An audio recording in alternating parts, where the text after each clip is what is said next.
evening, and welcome back to Post Apoc Horse Talk. I'm your host, Gandages. This is my co-host, BG. Say hello, BG. Good evening, everybody.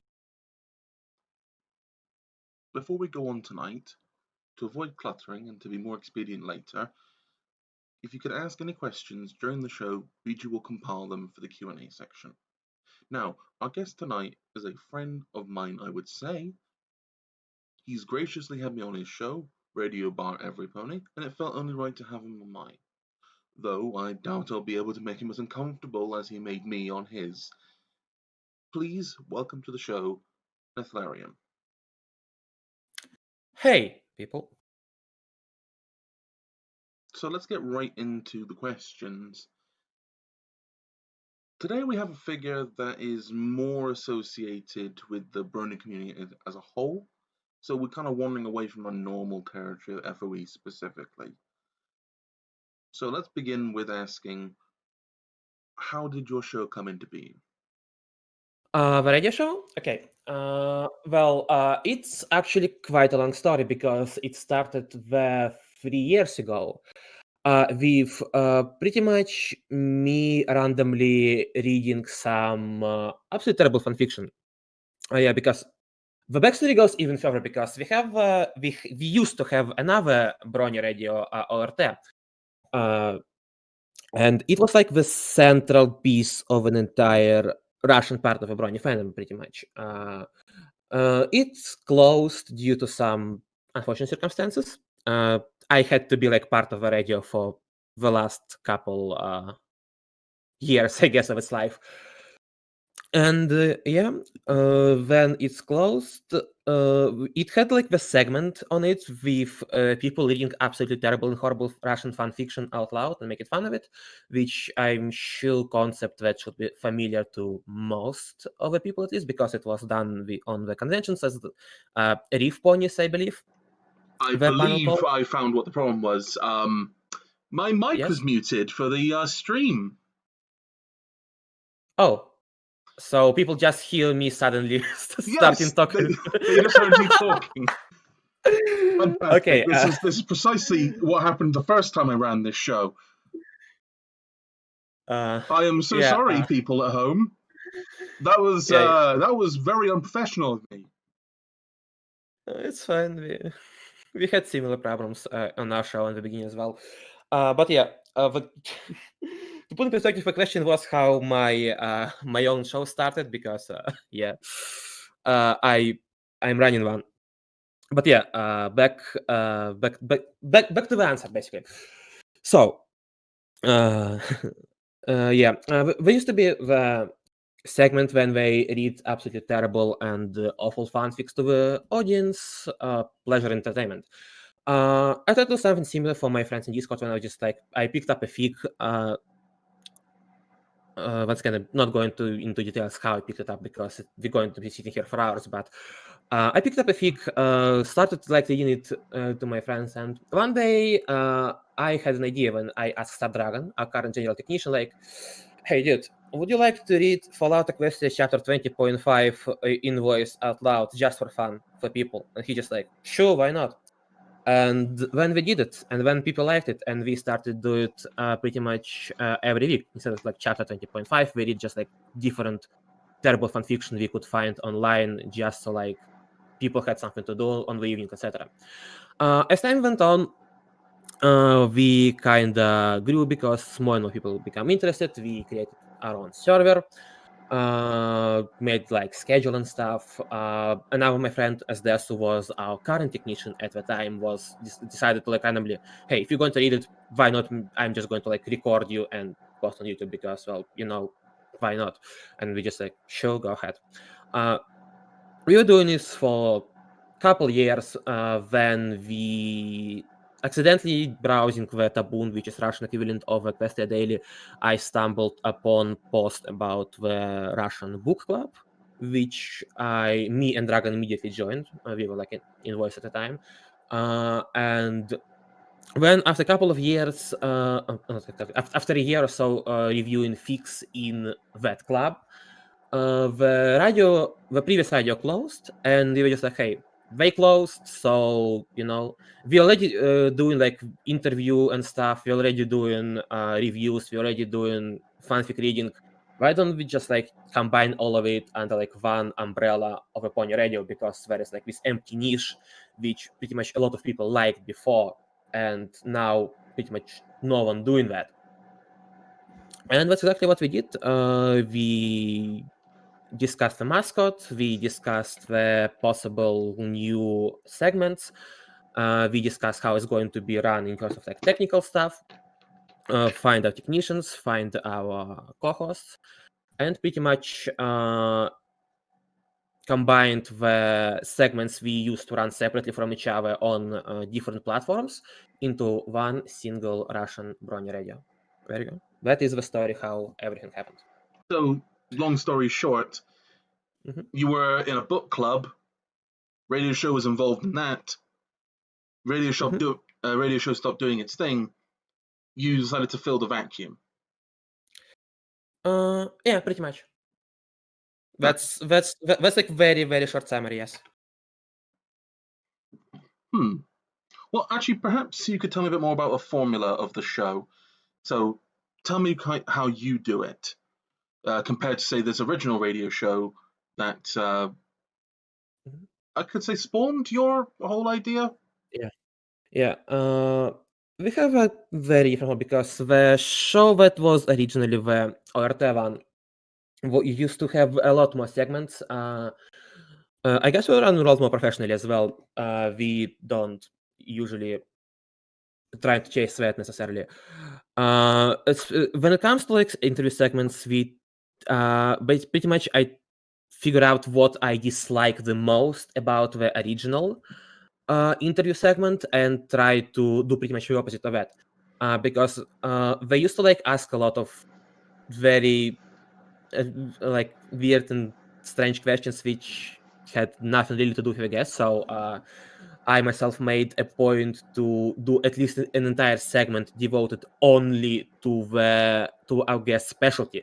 For example, if we're going to artists, we're going to spend the first segment only talking about art. If it's like musician, only about music, etc.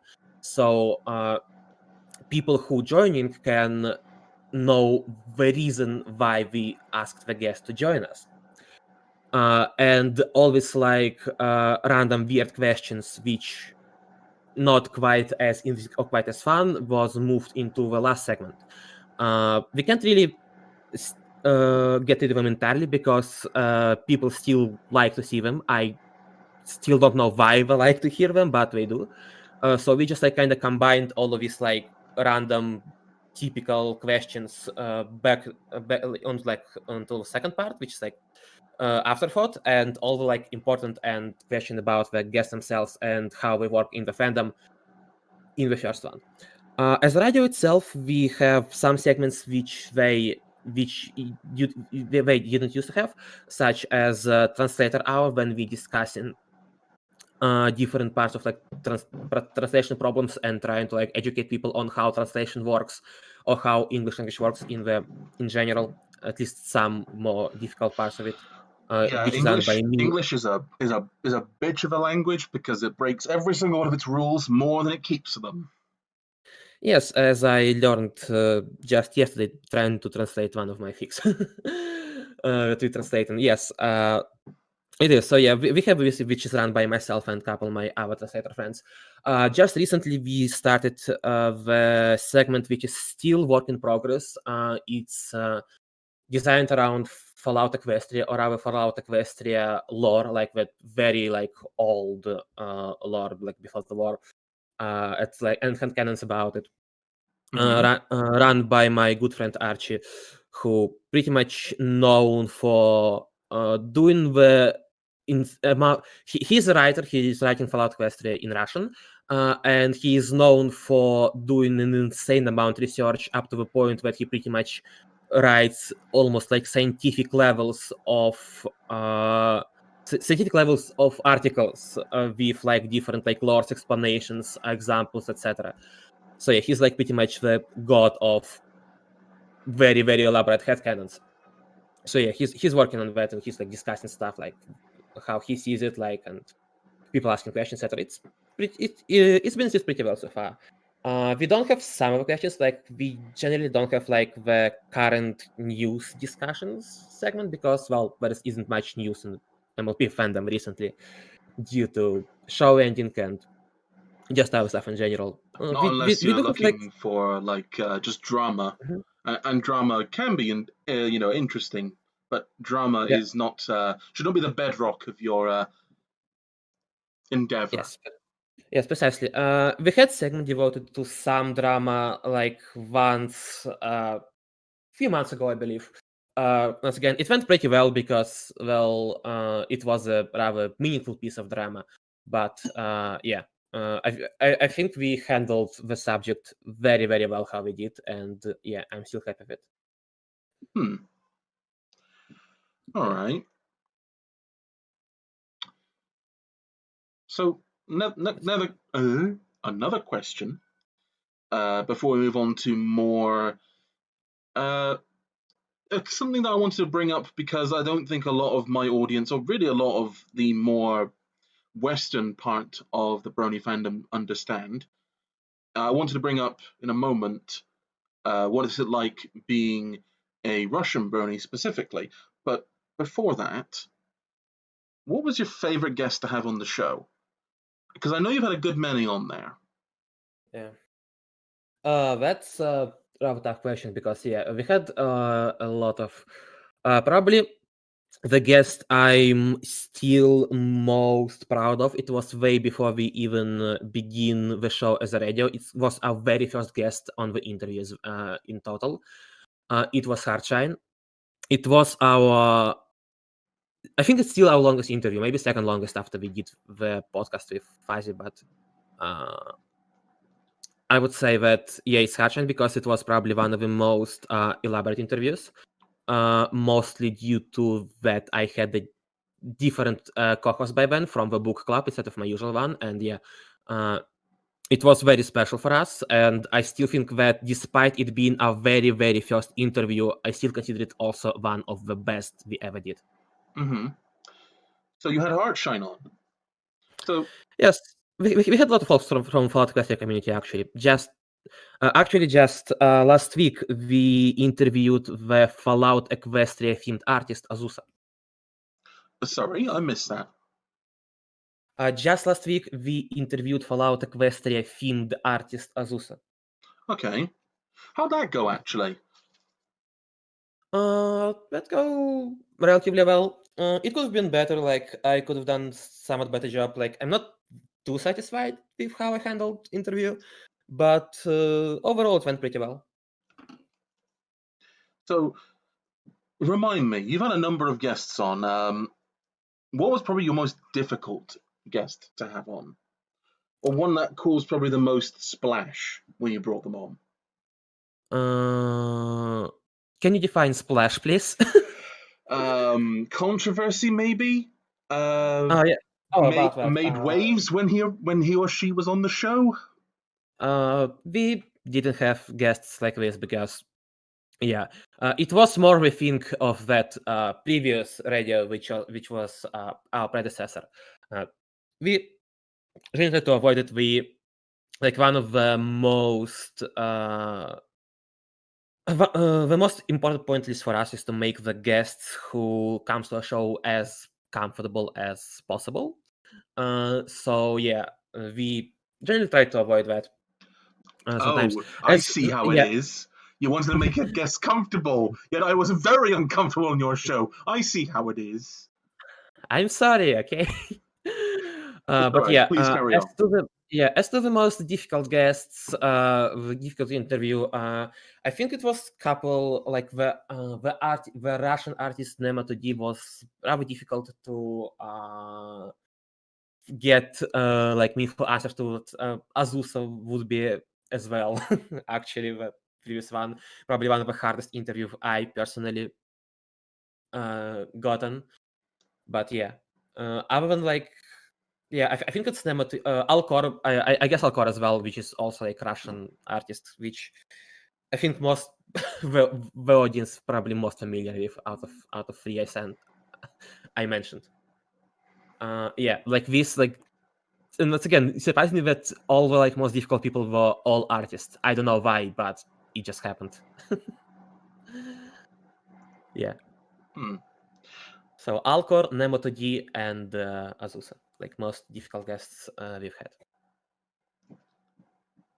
All right. Well, let's move slightly on then. Moving away from the last question, most of the people who watch this show, I presume, are either Euro Bronies or American Bronies. Probably American Bronies. They seem to be the broad majority of pretty much any kind of fandom.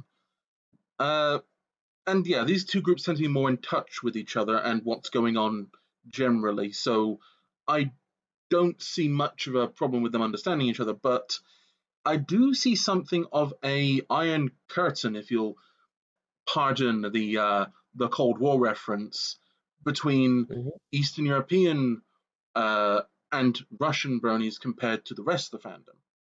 So perhaps you could tell us a bit more about what it's like being in that part of the fandom. Sure. The Russian fandom is quite different. Once again, I kind of wish my friend Archie was here because he has a lot to say on that subject, much more than I have actually. But I mean, the difficult to explain is because it's on one hand it's kind of very different, on the other hand, a lot of it is also the same. Because we have the central place, like for example, we have Tabun, which is our equivalent of Equestria Daily. Although I would argue that our equivalent is better version of Equestria Daily in terms of the concept itself, because instead of being it's just one blog site, it's almost an entire social network, pretty much.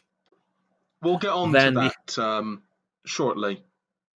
Then we have VK, which is Russian equivalent of Facebook, at which the youngest people of the fandom usually hang out, and usually most of the more, I don't want to say serious, but more mature people in the fandom try to avoid that, because VK has its own culture, and it's not for everyone.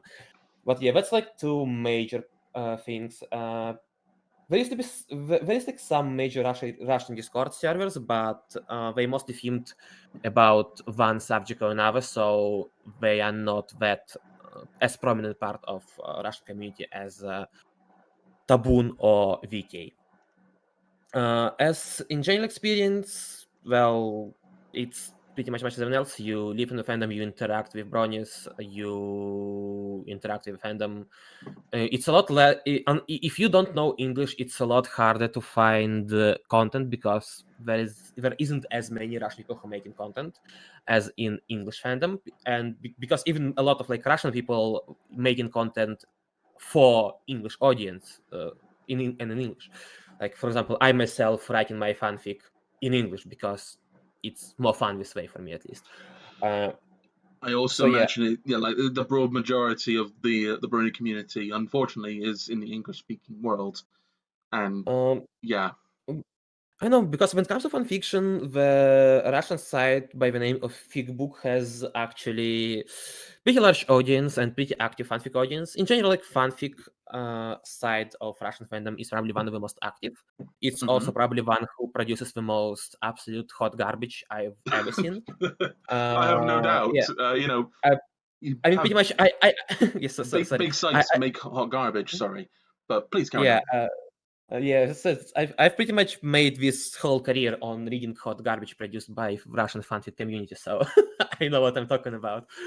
You got to get them rubles in, and that's the only way you can do it, by just absolutely ruining on that hot garbage.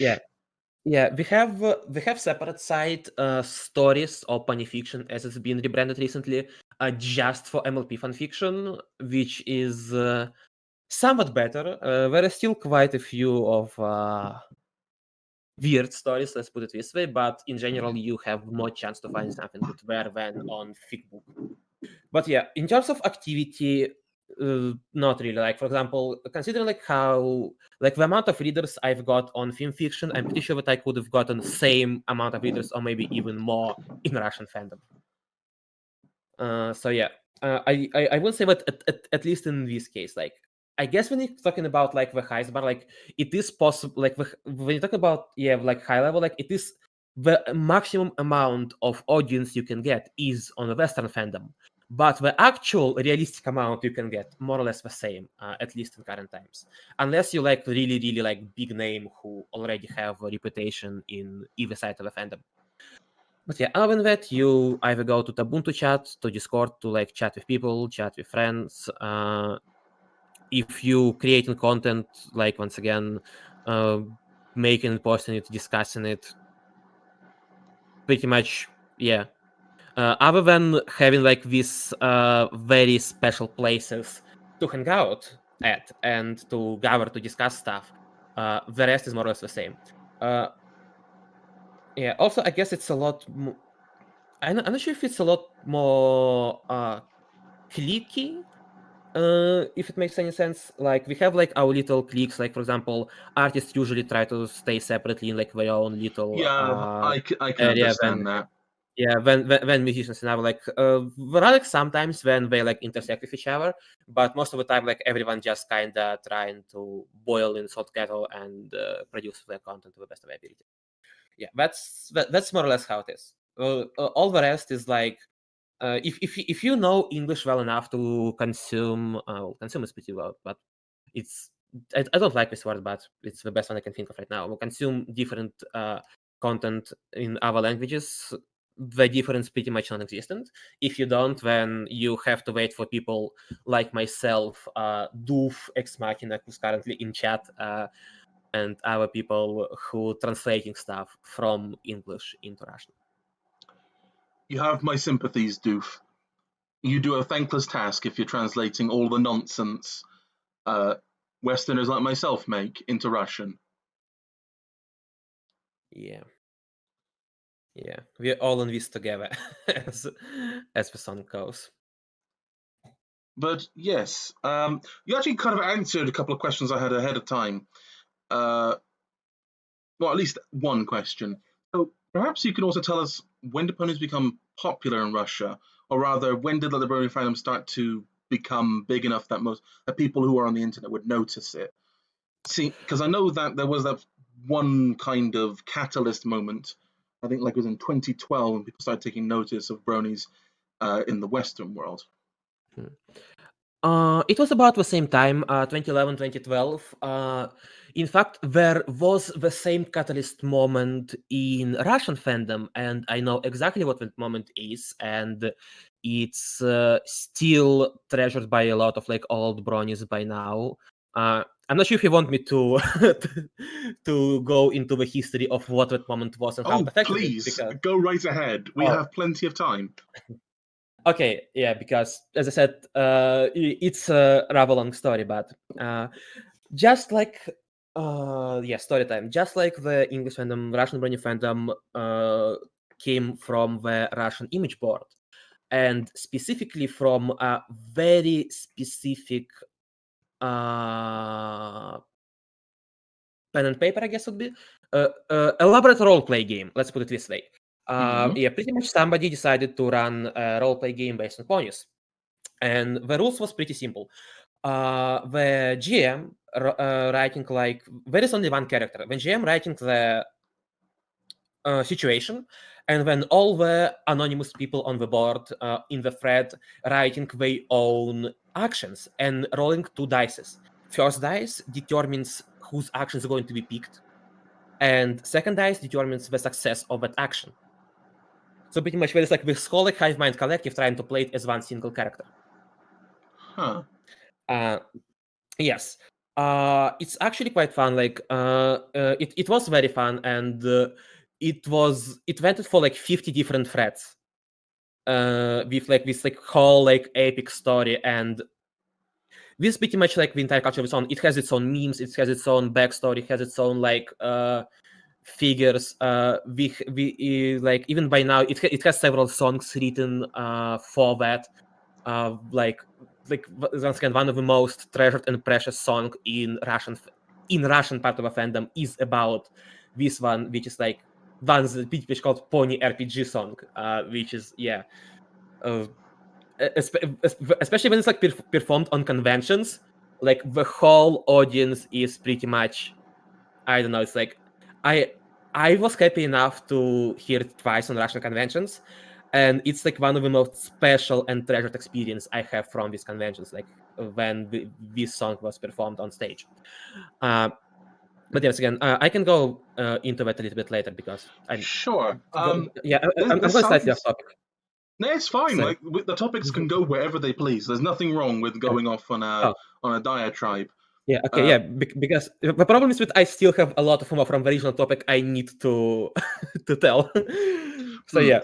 It sounds a bit like those like boards on, like, I remember a specific story from like 4chan of the cold shoulder sector, which is like on a 40k board.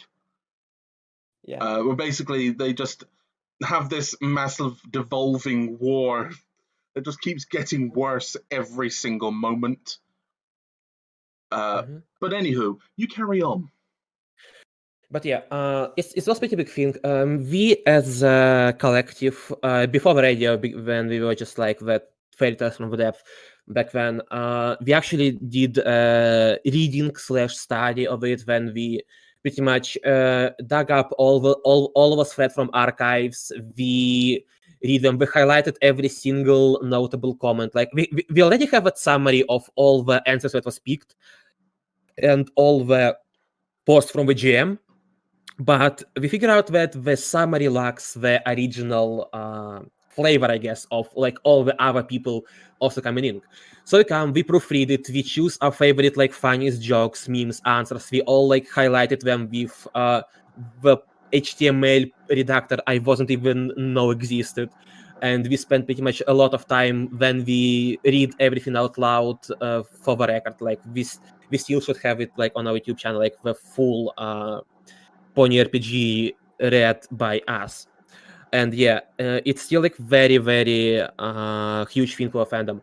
And pretty much I think like the first Brony musicians, Pony Przevalskova, came from this RPG.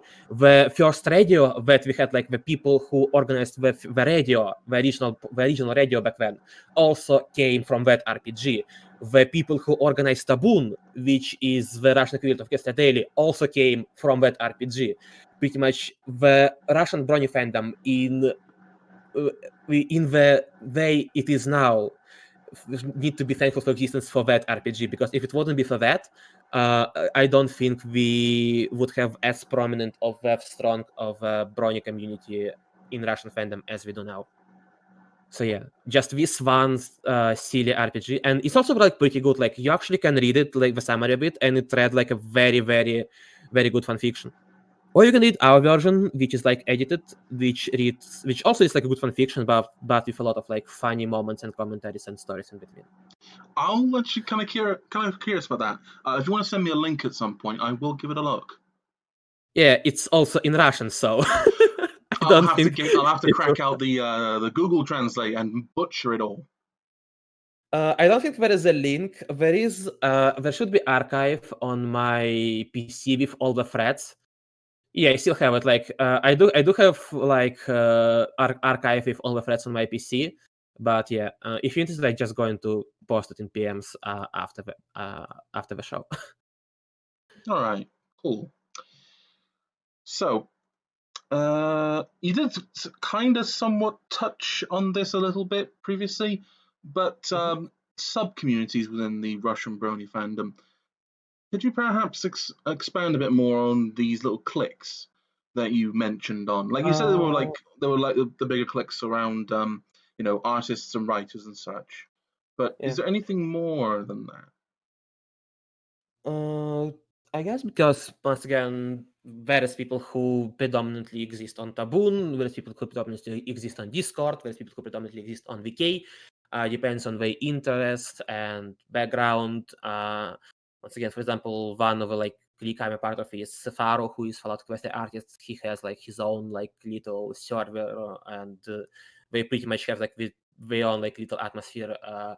When Yeah. I know, like especially like when you go like into a convention, you always can tell because like all the artists always hang out in one single artist corner and very rarely go anywhere else. So you can tell who's there.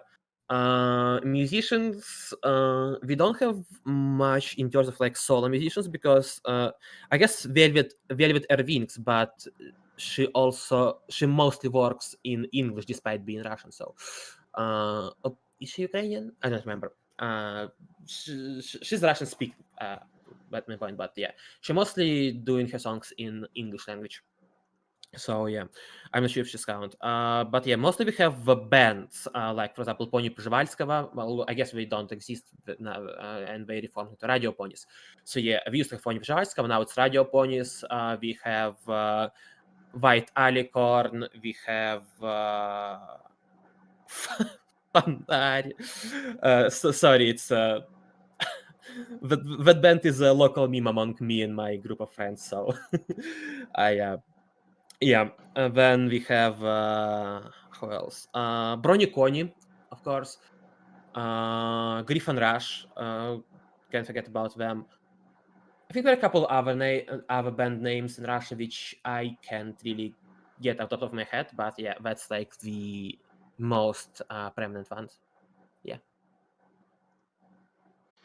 Okay. Oh yeah, Velvet Ervinks and Illumination, but as I said, they mostly work for the English audience, English-speaking audience. Okay. You did mention how the fandom organizes over there, about around the number of sites, VK and Taboom being the examples. So I don't think I Yes. need to go any further into that question. So I think we actually are starting to move on to the more obligatory questions I'm supposed to ask here. So what was your first experience of the fandom?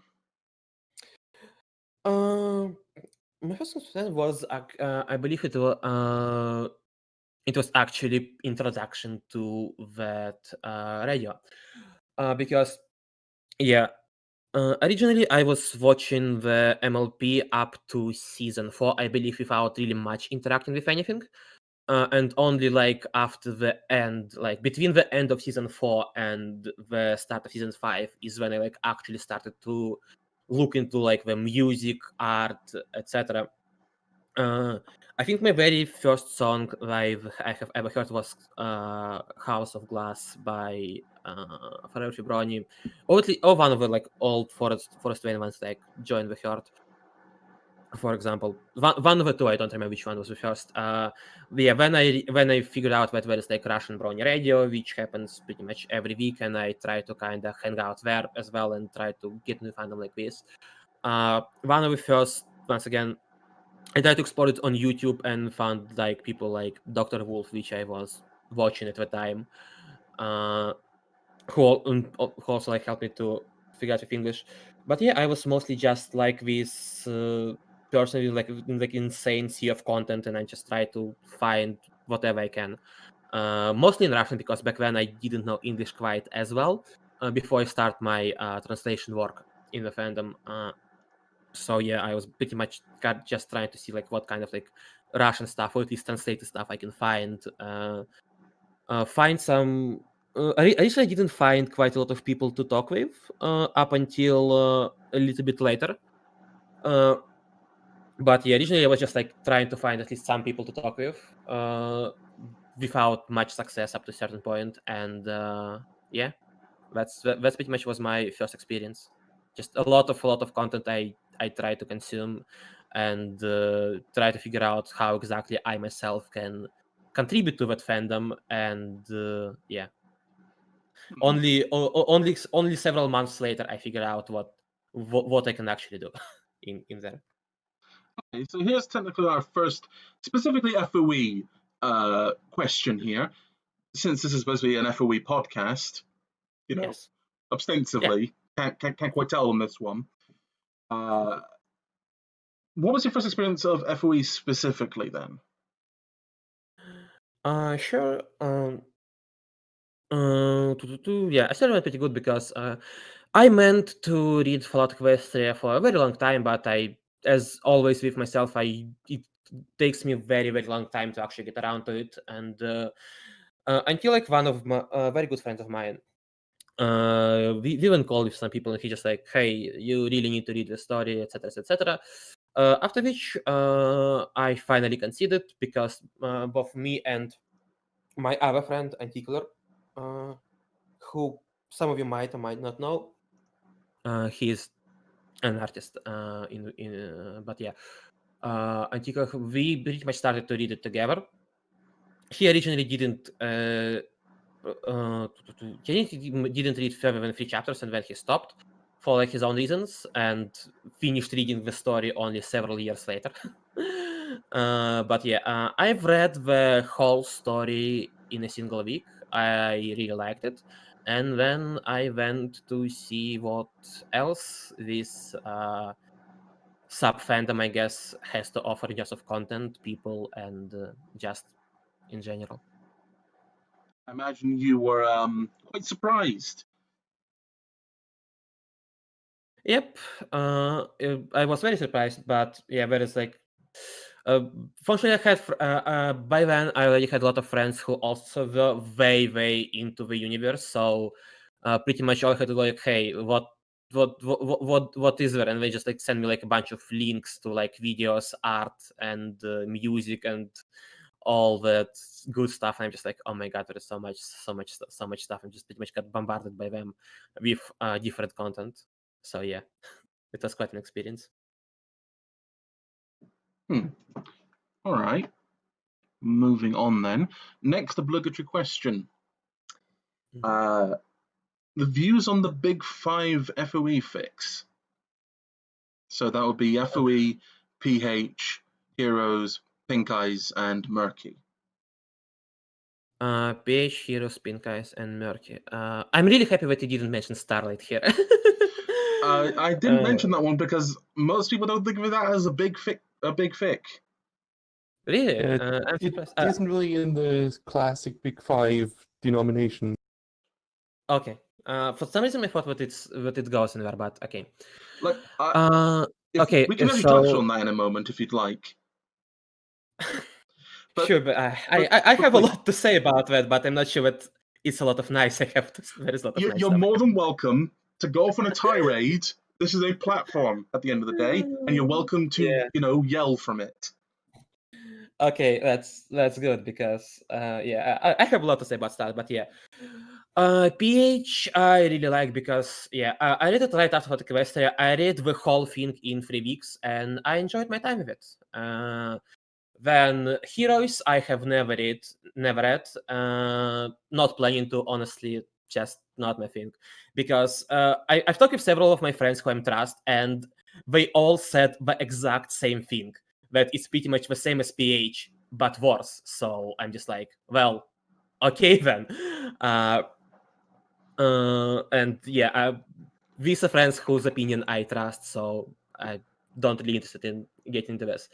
Pink Eyes, it's pretty good. Just recently, I was participating, just like listening to discussion of my friends who like what who was discussing like what Pink Eyes did right compared to original Fallout Equestria, and some of mistakes Keika did when it comes to the themes and lessons of the stories, which is actually pretty interesting and kind of changed my perspective. But yeah, Pink Eyes is pretty good. Then Murky. Oh, Murky. It's way overrated. Like, it's a good story, but Jesus Christ, it's such a slog to go through. It's aside from Starlight, it's probably one of the hardest I had to read through. And it's probably like the only story that actually made me physically scream at my phone. I get it. It said, can we please move on? Just fucking finish this already at some point. So yeah. But overall, it's pretty good. It has fun characters. It has its moments, but just not something I probably would reread anytime soon. And what was another one? Sorry? Pink Eyes? Did you mention Pink Eyes? No, I mentioned Pink Eyes. I mentioned Pink Eyes, Heroes, PH, and Murky. What was the fifth one? It would have been the original fix. Oh, original FIE. Oh yeah, original obviously quite enjoyed as well. Yes, original. Yeah, because for some reason I thought it's 5 side stories, but yeah, okay, yeah. If original is also count, yeah. Original I quite enjoyed. Recently started rereading it because I got myself a printed copy of it, and yeah, it's still pretty good. I still like it. So yeah, that's my opinion you on all 5. mentioned that you don't like Fall into Crestris Starlight, which is, if I remember rightly, it follows a Alicorn post Unity, which Yes. has Twilight Soul in it.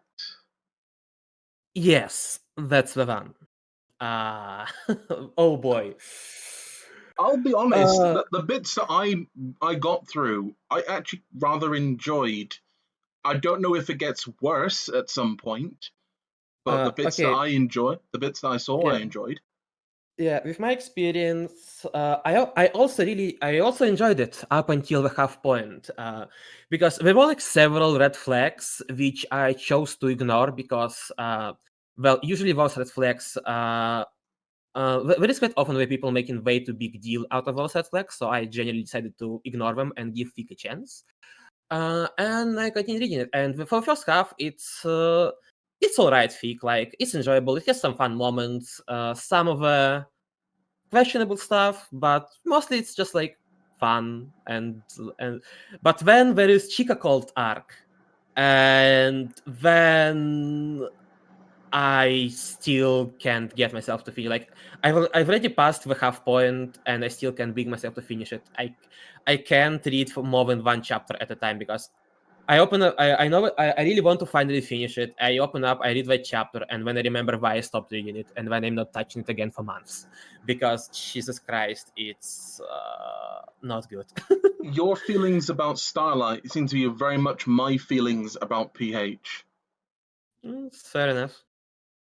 But yeah, because there is a sorry. long-standing meme on this show that we would have a nice box with a cudgel that we open up every so often, and we take that out and we just take it to Project Horizon's kneecaps. Yeah, I'm not sure if I have anything to add to that box, unfortunately, since I enjoyed the story quite a lot. So yeah. Next question then. Another obligatory one. Only a couple left. So, what do you think about the FOE fandom in general? How healthy do you think it is, and where do you think it's going? You can also probably say this about the Russian Brony fandom in general as well, if you'd like. Sure, but let's start from FOE one.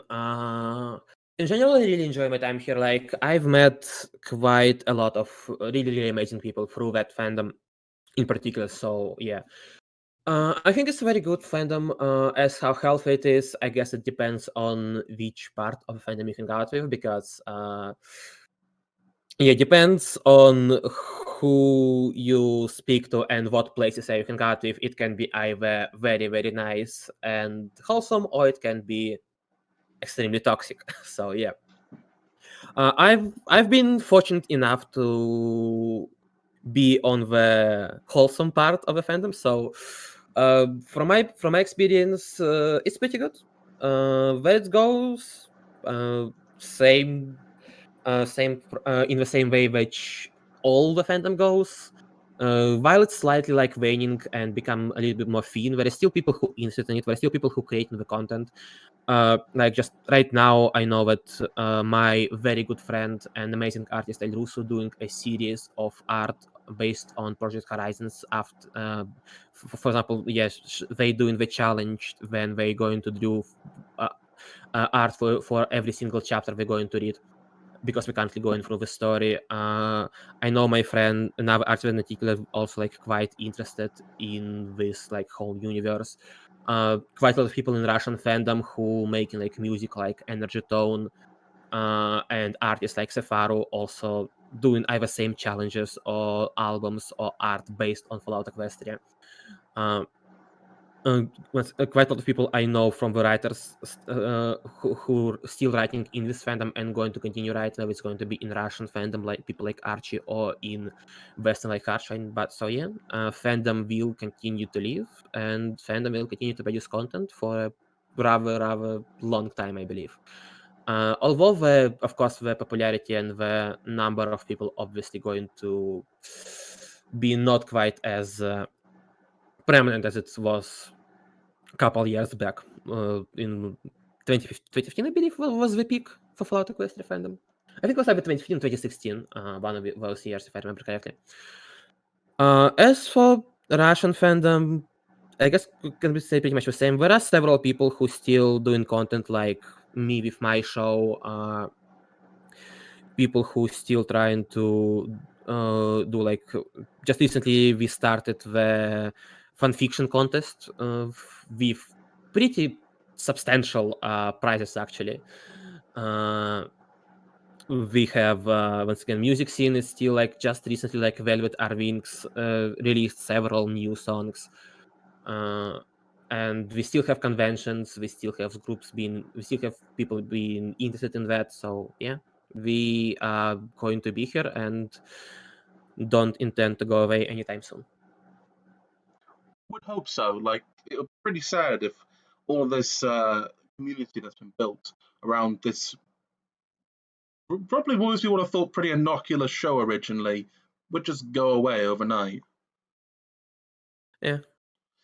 I But mean, there are a lot of examples when fandoms keep surviving after the show ended for years, if not decades. oh yeah, I'm concerned that I don't think we have quite the same longevity as, say, the Star Trek fandom or the Star Wars fandom, because those fandoms very much definitely had the longevity from the original material to keep them going. Yes, but maybe not the same. But you also need to understand that a lot of people who currently are in the fandom spend from 5 to 7 to 10 years of their lives with this show and with this fandom, and it's not something that can just like that can just like go away from your life. Like when you spend like this much time with something, it's like still going to like be with you somehow, and you're still going to be in this fandom like where we want to know, just because yeah, it's you can't just like, oh okay, so I spent like 10 years on this one thing and now it's suddenly going to move on in like one day from it. Okay, well, this is going to be our last questions before we break for our first commercial break. Mm-hmm. Uh, so you've read quite a bit of fiction from what you've been suggesting through all this interview. Mm-hmm. Quite a lot. What has been your favourite FOE fic, and probably your more general fic as well? Yeah. I wouldn't say that I've read a lot. Like I've read like probably more than some of the people, but yeah, the problem with most of that I've read is hot garbage due to the nature of of the show. But I've read a lot of good fics as well. Probably when it comes to FOE, it's I would say Speak probably. Fallout Quest is Speak, which is continuation of Page, written by Hardshine and the regional, of course. And when it comes to the non-Fallout Quest FX, Background Pony, that's like the first one that comes to mind. Yeah, Background Pony is pretty good. All right, if we can get the links for those, we'll put those in the video when we upload it. Yeah, I mean, I would be very surprised if somebody hadn't heard about Background Pony, at least because it's like one of the biggest fics in the whole fandom. Yeah, I mean, I've heard about it. I haven't read it personally. Yeah. Also, I see a certain audience request to talk about Viva Little Pip and My Little Sniper. We will cover these. I promise you. We will have this moment, but not now. Okay, who said that? I mean, I know It's who said Doof. that. Of course, it was Doof. Okay. Jesus, fuck. Sorry. Like I said, we'll keep that for the end. But until then, let us just hold off. Okay. All right. So, last question. What was the weirdest that you ever read? Either this can be like something wacky and Easy, out there. very easy.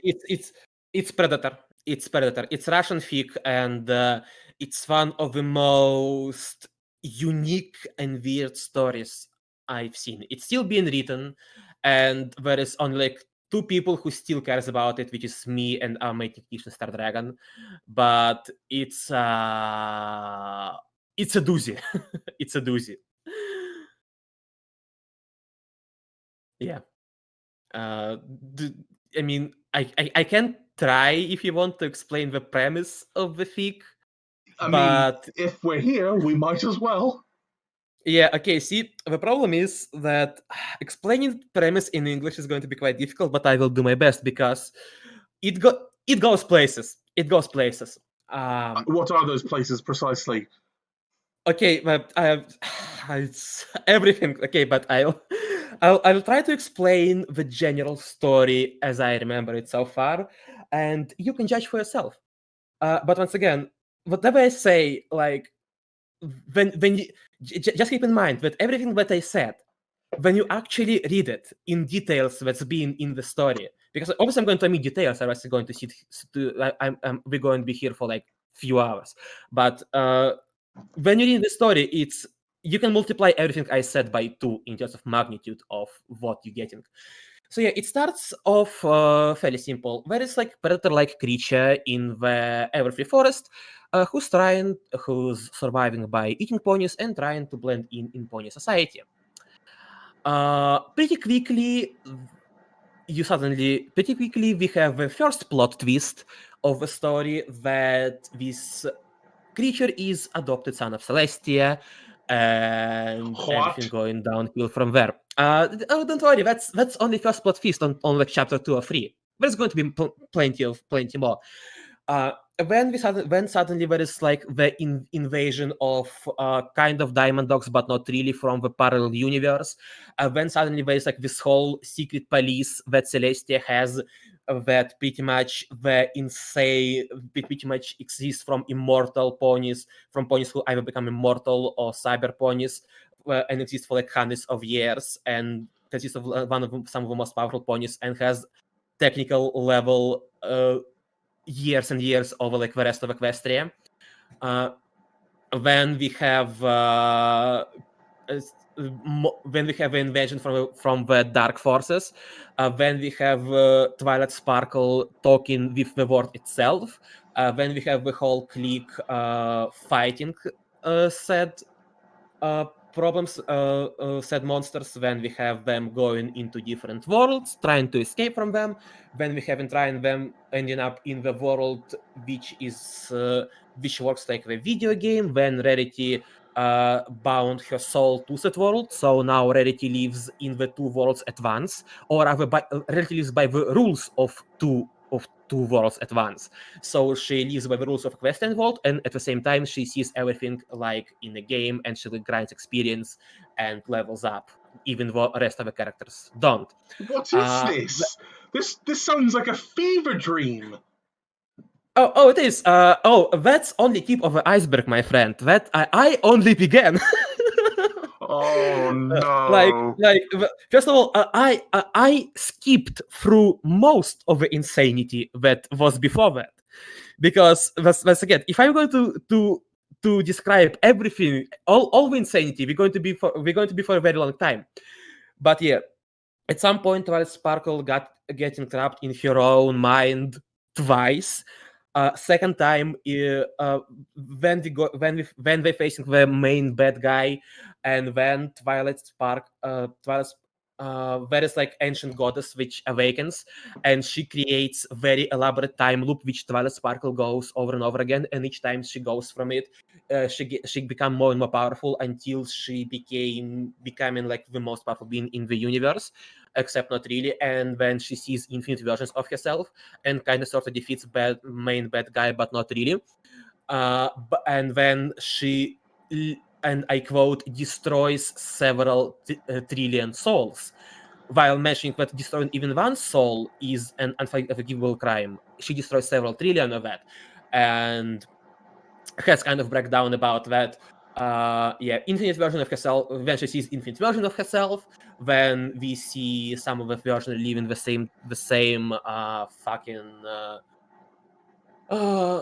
scene over and over again from different perspective from different Twilights. Then we have. I think that's when I stopped. That's where the story is right now. There are 2 more chapters I haven't read. I plan to read them soon. I just haven't really gotten around to it because I still follow the story. But yeah, and now consider that all that I said, I skipped like 80% of what actually happened. Like I skipped a lot. Just for the sake of brevity. Oh no, this is bad. Amazing. It is bad, but it's entertaining kind of bad. Like it's actually fascinating how everything is going. Yeah. This sounds like this sounds even more insane than this probably is. Actually, I'm going to straight up say this is more insane than FOE Broken Steel. Oh yes, there is no doubt about that. I know Broken Steel, and it's more insane because once again, I haven't even touched upon the concept that ponies actually not ponies, and actually just a bunch, like a numerous number of illusions casted upon each other, and there is only one pony who is actually a pony, which is Butch, the main scientist for the secret police. But despite being the only actual pony, and not an insane amount of illusion spells casted upon each other to become a pony creature and hide the actual the core, I guess. Once again, I kind of struggle to find the English terminology for what's happening in this fic, just due how utterly insane it is. Let's say core. Yeah. But yeah. Okay. And the whole world, like the whole Equus, also just a bunch of illusion spells cast upon each other, and it's actually something completely different. And also there is very weird raid note with Necro Twilight and Robot Applejack hanging out of Equestria and watching for them silently. I believe the writer went more in details as to what it is and why it's there in the chapters I still haven't read quite yet. Yeah, that's yeah. And once again, it goes much deeper than that. I only explained the very, very tip of the iceberg of what this fic actually is. I cannot stress this enough because I went into very, very, very surface level of insanity this film provides. It goes much deeper. This fiction must be what going insane feels like. Probably, maybe, I don't know. I wouldn't be surprised. And on that note, can I try and collect my brain for like 3 minutes while we have our commercial break? Okay. I hope you enjoy this piece from the Sunrise Sarsaparilla Company. No, Sparkle Cola Company, sorry. There's a reason Sparkle Cola has remained Equestria's most popular beverage since it was first introduced to the public. Not just its refreshing taste, but also because Sparkle Cola uses only the finest equestrian ingredients. And we add just the faintest hint of magic for that refined flavor you can only get from an ice-cold Sparkle Cola. Because we're a company you can trust, ran by real equestrians, you can be sure that Sparkle Cola's spectacular taste just can't be beat. And for every Sparkle Cola you buy, 1 bit goes to supporting our mares and stallions in uniform. So sit back and enjoy the great equestrian taste of Sparkle Cola. Sparkle Cola. What you want is a spark.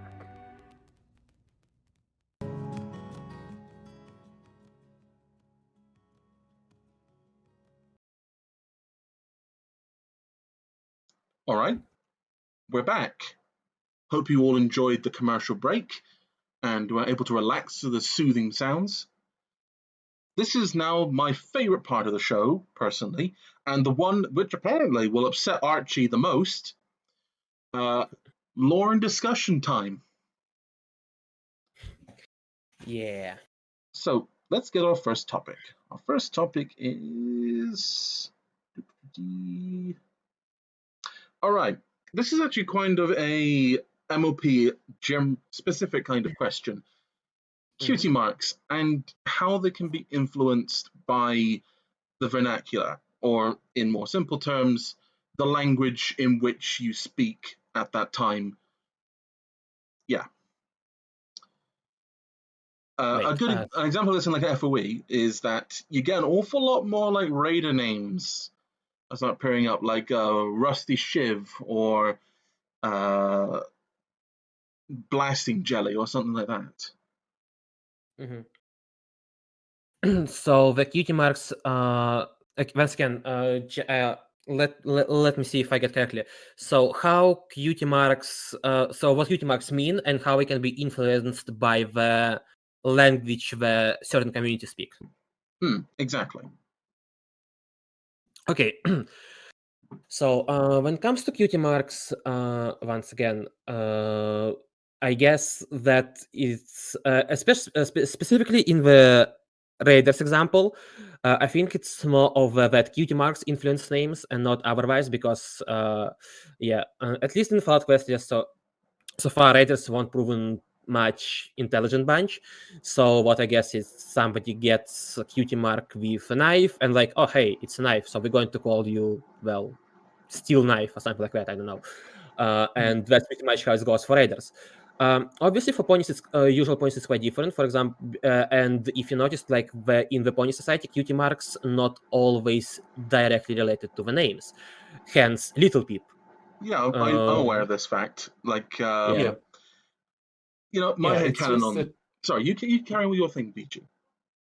Yeah, it's basically a chicken and the egg problem as to how do the parents know what my kid's talent is going to be right when it's born? Or do they simply, erase their original birth name from record and just give them a new name as soon as they get their cutie mark? I think Speak had something like that mentioned. I can't remember. Some sidefic had that's rule. my personal headcanon on the fact that, they're given a name at birth. When they get the cutie mark, they can just keep it or change it to fit the mark. Most just change it to fit the mark. Yes, that's actually exactly what I was going to say, actually, because once again, we can see it on Pinkie Pie, who originally was Pinkamena Diana Pie, but later when she decided that, you know what, I like my V's name better. It suits me better, so why not? And once again, I think a more kind of direct example would be like Flim and Flam. I can totally believe that their name was Flim and Flam from birth. Or someone like Filthy Rich. I do not believe his name was Filthy Rich when he was born. I don't. And if that was ever mentioned, because I do remember hearing something vaguely about this, I stopped watching the show after like season 4. That's fair enough. Sorry, but yeah, I mean, even if you look for like main 6, for example, Twilight Sparkle, her name has nothing to do with a talent, like at all. Then we have Rarity, whose name also has to do more with her personality rather than the talent. Sweetie Belle, and pretty much all of the CMCs, none of their names directly relates to the talent. Well, they kind of vaguely do, but not really. Well, like Scootaloo is probably the closest. Like, she was really good at scooting for the longest time, so we kind of assumed that her mark would be in scooting around. Yes, well, she scoots all the loos. No, see, we already know what all the marks are going to be due to season 5, I believe. So, yeah. We didn't, like, for example, because all of the like special talent is being cutie mark crusaders, except in a slightly different way than they originally viewed themselves as. So yeah, quite like the whole mark CMC marks are very unique concept in the show, which I myself find quite fascinating on its own. But yeah, the name is not necessarily related to the mark. When it goes to Raiders, once again, I guess it just shows, just like this little trope, it just shows like, they pretty much don't know any better than just like, hey, you have a chainsaw, so you're going to be like, so little going to be named like Bloody Chainsaw, etc. You have like Splash of Blood of your cutie mark, you're going to name accordingly. So yeah. Or maybe just picking up name at random depending on whatever item they see in front of yourself when they see a kid. I don't know. It's Raiders. Though I do imagine different languages, because it's kind of alluded that there are different languages in the Ponyverse, would also probably change ponies living in that world or living with that language. I'm not sure if that would be the case because while language would choose, the meaning of the cutie mark and the meaning of the name are more or less universal concept. For example, once again, you can try to do parallel with real world because then we have like slightly different naming conventions, maybe, but so far I haven't seen, at least from the show, that like especially from the later seasons when we show like the different people from like different kinds of different parts of the world. It wasn't really shown that, well, first of all, it wasn't shown that they have different languages. And if they do, it wasn't shown that they have different naming conventions from one pony have. For example, we go to Kirin's, it's Autumn Blaze, very pony name. We go to Griffins, it's like Gabi, Gilda. Once again, the name's slightly more different, but then Griffins don't have cutie marks, so it's kind of pointless to talk about cutie marks and Griffin names because it's something that they can't have. I do apologize for this, people, but I'm being called away for something quite urgent. I will be back very shortly. Until then, please enjoy this music. I do apologize for this. Okay.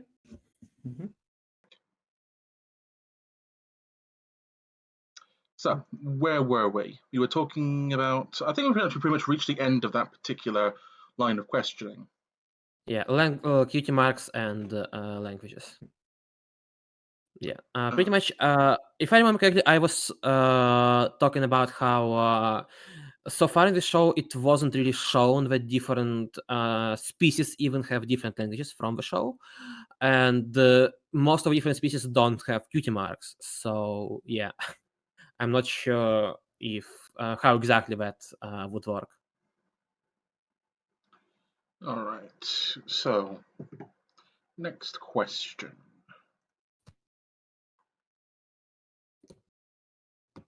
So this one was brought up pretty recently too. Wasteland Economics. What does the average Joe have in his pocket, and how much does he earn? So, that is a very broad question, I'll be honest. Yes, it is. I'm not quite sure where to begin because once again, it's not quite my specialty. But I know if I have to guess, I would say that not much. Because like most of I have to go is general Fallout standards, at which like you have pretty much people who making, I don't know, 10, 50 bottle caps a month, probably. I don't know how much. I guess it would be also very inconsistent due to the lack of your standard jobs as you used to have it before the war and stuff. So yeah, I think it's usually whatever you happen to find in the Wasteland if you just live in the regular community, and it's whatever you manage to earn, which once again I wouldn't imagine it's much if you live in stuff like 10 Pony Tower or other like more closed communities. But yeah, regardless, I think it's like enough to barely scrape by, but not quite enough to, but not quite the amount where your usual stable dweller gets. Yeah, well, quality of life always does matter, and when you're talking about subjects like this, are you talking about just bare necessities and survival, or are you talking about a relatively comfortable existence Or are you even talking like relatively wasteland luxury? I mean, once again, pretty much water is a luxury in the Wasteland, so that's also very like broad term, because like what is a luxury in the Wasteland? I mean, I'm not convinced that water actually is a luxury in the wasteland. Mostly Really? because, frankly, things like water talismans exist that can produce infinite water that's clean and safe to drink. But they also very rare and extremely expensive, so to find a working one is quite a challenge. At this point, it just has to be said that that none of the source material seems to be really good at conveying that there's any scarcity in clean water or in clean food, really. Yeah. Unless you take one of those super duper hardcore mods. The thing is, though, is that I don't take what Fall of the Question, the original fic, says when it comes to people getting by as 100% canon. There is a reason for this, because FOE is pretty much you take the biosphere of Fallout 3, you take the story complexity and story beats of New Vegas and earlier Fallout games, and then you pour in a helping dose of Pony, and then you get what you get FOE. Yes. So the thing is that it's pretty much it's beyond question at this point that how can I put it? The biosphere of Fallout 3 could not support the people there. It's not really a question anymore. It's frankly impossible to support the people of the Capital Wasteland with the radioactive soil if it was and the lack of water there. Like, it's just not something you can do. Hence why I believe there was an Oasis quest, which kind of hints that stuff will improve eventually. Yeah, but the thing is that it's not improved now, and it's been like that for 200 years. Fair enough. So, like, you're legitimately telling me that for 200 years, the people of the Capital Wasteland barely grew a thing and survived just on scavenging stuff from the DC Wasteland. I'm pressing X to doubt. I'm slamming X to doubt. I am doubting very hard in my soul here. Yeah, I mean, you do have stuff like Rivet City, which kind of grows, if I remember correctly, something. Yeah, they grow stuff there. And they also got fish. Like, fish is a source of sustenance, but a man cannot live on fish alone. Yeah. Nexus brings up that Fallout 3 was originally intended to be 20 years after the bombs, not 200. Yeah, Doof, you have said like the least controversial statement you could have ever said. New Vegas is better than 3, and I'm going to defend that statement no matter who comes to take this particular hill I want to die on. Yeah. But back to the original topic as to how much people generally have. But yeah, probably not enough to announce this luxury, but yeah, just at least most of the people have enough to like barely scrape by and survive. Obviously, there are going to be exceptions like ponies from 10 Pony Tower, maybe some other communities which some other fics explored upon. But yeah, on average, I guess it's pretty bad. I need to actually ask the question of who is the average Joe of the Wasteland? What do they do? Because I'm not sure that question's ever been asked, because some people would put that person, the average Joe, as unemployed wannabe scavenger as the average Joe. Others would put that person as wasteland homesteader. Another would put it as someone who lives in one of the wasteland towns, Or tribal. or a tribal. And all of these would have very different standards of living, very different relationships to material possessions, and they'd all have very different perspectives on this whole thing. Yep, but in this case, yeah, in order to answer this question, you really need to dig a lot deeper into this whole stuff. And once again, it's kind of hard to answer because pretty much most of the fics have different interpretations of all of this stuff. For example, tribals in PH are quite different from tribals from Frozen Skies.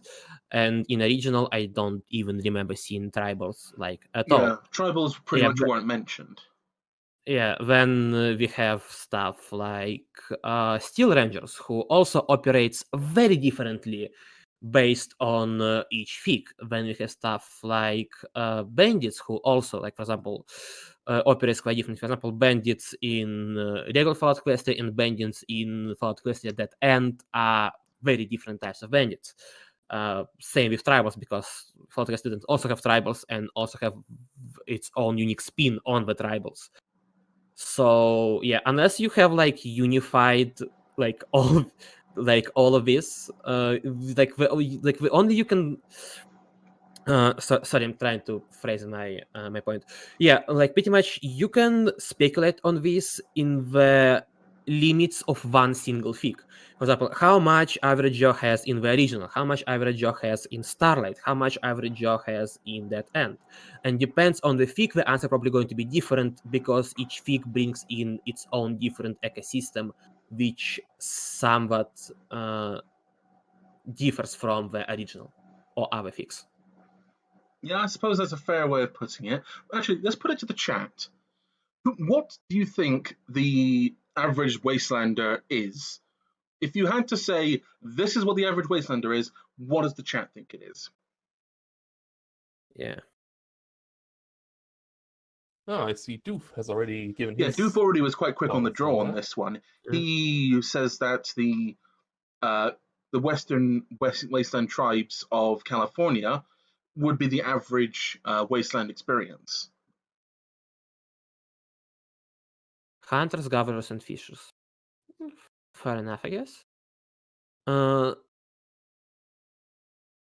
yeah, then out of examples that you provided, I think I'm one of the people who mostly tend to count your like average wannabe scavenger as your like regular wasteland survive average. Yeah, More or less. That's probably closest to my interpretation. Yeah, I would be inclined to agree with Doof on this one too. That Yeah. the average Wastelander is someone who lives in a tribe with some other people, basically scraping by, living off the land. Mhm. Maybe they make a small surplus which they can sell, but you would have a very subsistence existence. Yeah. All right. Let's move on to our next one then. This one probably is much easier to answer. Stable tech, good or bad? Well, good, obviously, because we clearly have been shown a lot of differences between Vault-Tech and Stable-Tech.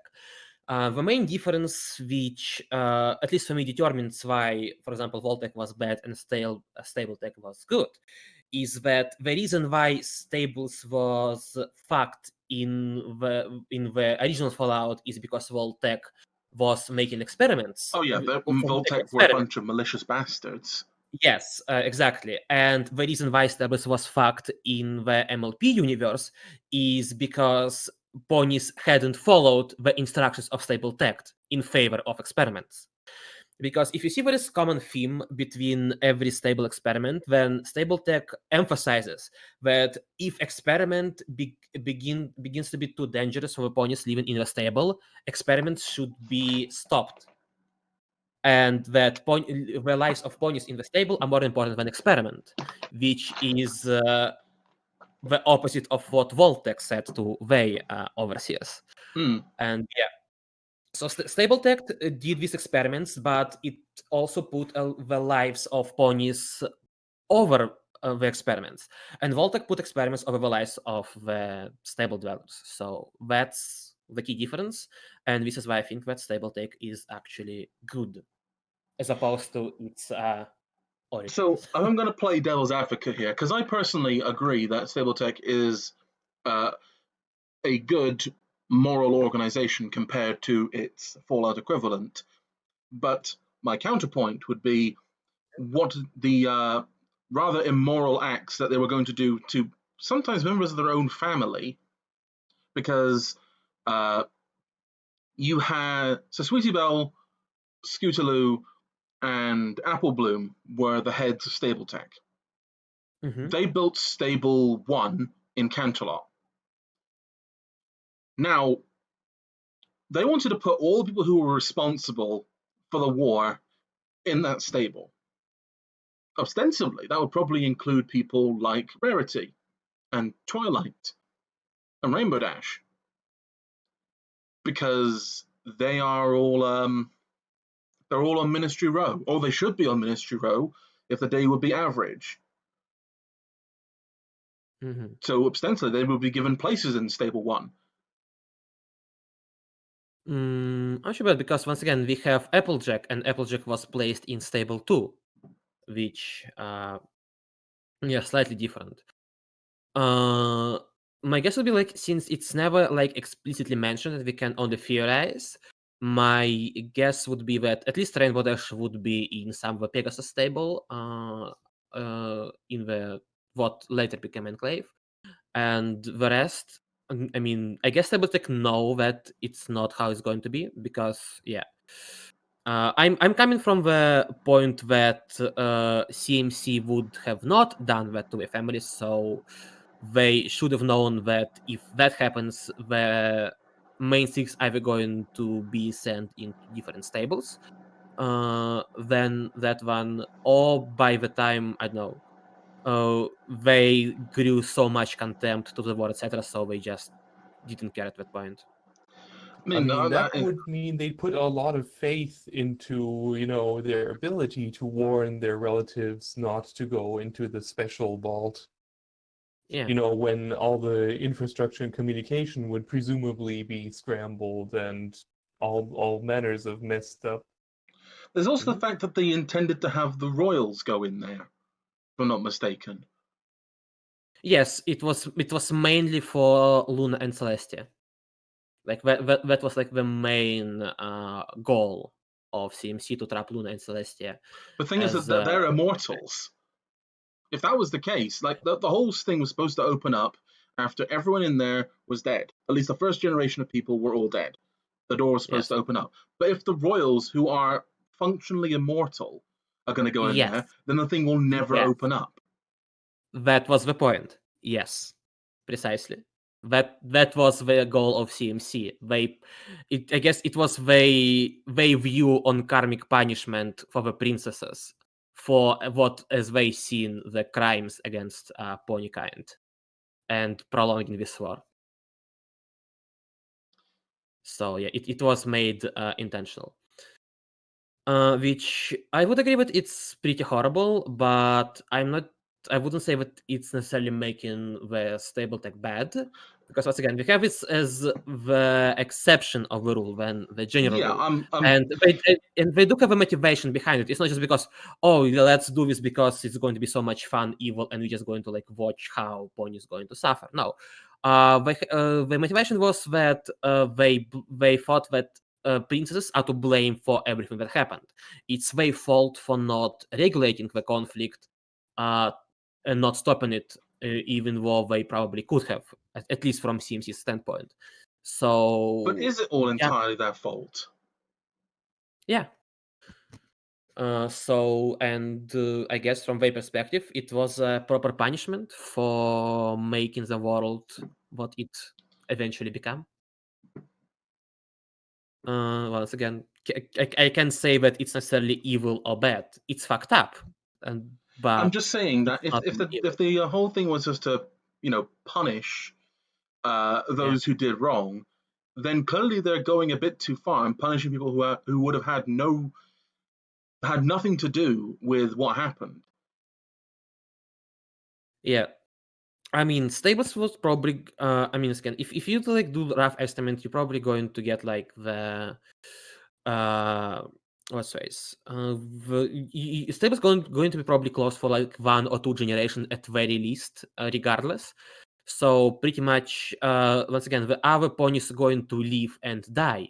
Once again, if you remember like the stable 2, once again, you can't really say that stable 2 was a punishment for ponies who lived there. Pretty much the only people for whom it's going to be punishment are going to be princes, precisely for the fact that they are immortal and have to live forever closed. Because for other ponies, eventually they will die. They're going to be born, they're going to live their life in the stable, in relative safety compared to the rest of the world, and they're going to die in the stable, and at that point, it's over. It's not necessarily a punishment. It's just another way of life. I mean, if you're forcing ponies that didn't do anything wrong to live inside a prison, albeit a gilded cage of a prison, isn't that kind of a punishment that for a crime they didn't commit? I mean, it is a punishment. Once again, we do have that hindsight, yes, but would it be punishment for ponies in the stable? No, they wouldn't see it as a punishment. The only people who would see it as a punishment would be Celestia and Luna. But point being is that it is a punishment for those people, even if they don't see it as that. Like anyone who's locked in a gilded cage wouldn't see it as a punishment. Well, we have Velvet Remedy, but yeah. I mean, to be fair, obviously, she was right to leave that gilded cage. Well, don't you think, though? Yes, I do believe so. But once again, my point, at least like from that perspective, like while it is technically a punishment, the ponies inside are not suffering beside the princess. So the only people who actively going through punishment are the princess, and that was the point of CMC. So we're punishing princes, by the same time we're punishing them in the only way they know how, and we're punishing them with the minimal amount of let's call it collateral damage to other ponies. Yes, it still sucks that other ponies never going to leave that stable. But I don't know. I think how it kind of fell out was actually kind of the best punishment for them. Well, once again, it was not. It wasn't the plan. Yeah, it wasn't the plan. Once again, it wasn't the plan. And in case if something happened, the princess would go to the stable. They're going to wait there, and they're going to return from the stable unscathed. Once again, at least that's how CMC saw it. And from that perspective, it's not really a punishment. So at least not the appropriate punishment for the crimes from the point of view of stable tech. So yeah. I'm just saying that there are moral grey notes here. A lot more moral grey notes than most people would want to say about it. Yeah. I'm not willing to say that stable tech is 100% good. Like, they had the good intentions. I'm not going to doubt that. But I'm going to say they're more morally grey than they are straight up good. Yeah. I still believe that they're more good than not, just because of how much we use pony count, and they honestly did have the best intentions, even though if some of them ended up being not quite as. I mean, the whole story is pretty much a story of the best laid intention. The road to hell is paved with good intentions. Yes, pretty much. But yeah. I don't think I have anything to add to what I already said on the subject. But there's a bit of a dispute going on in the chat, and there's some Russian in the chat, which I can't read. Where is it? I can see it.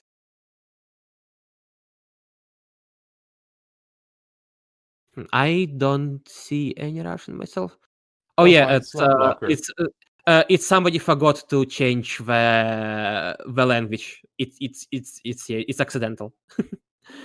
But basically, just random number of letters which corresponds to English words. Oh, I always wondered what Russian keyboards looked like for typing those characters. Yeah. But what's going on in the chat is it seems that Doof seems to be unsure if it was only to punish the princesses, though. Nexus comes in and says that, yeah, it was to punish the aristocracy and the powers that be beyond the princesses as well.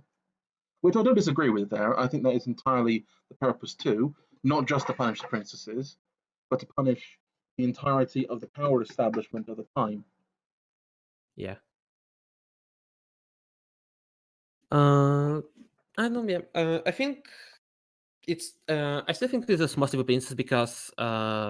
Yeah. While technically it would be a punishment for other ponies as well, it still wouldn't be seen as punishment by the ponies. And now we go into the question what considered the punishment, like is like the punishment actually a punishment if somebody who you punish and don't realize that it's actually a punishment.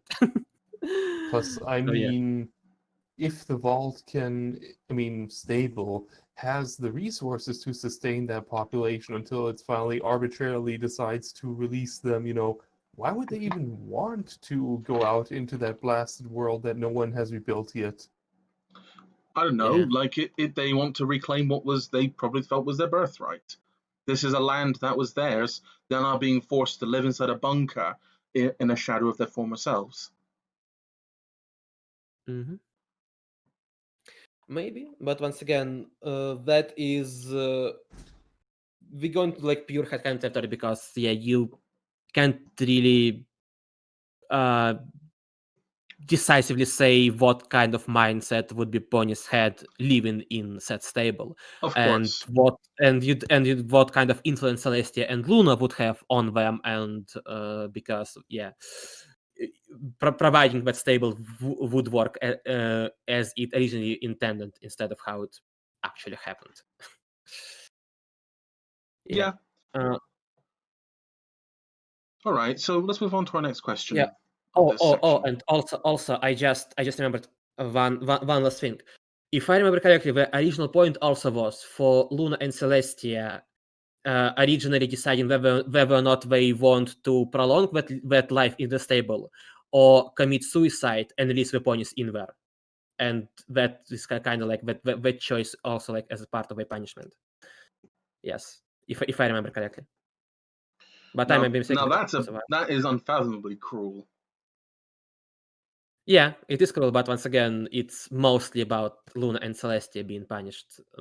Like, it's and I support my point about this being punishment for mostly Luna and Celestia and not ponies inside. So yeah. Anyway, yeah. Moving on. All right, this is one I don't believe has been brought up before. The line between magic and technology in FOE.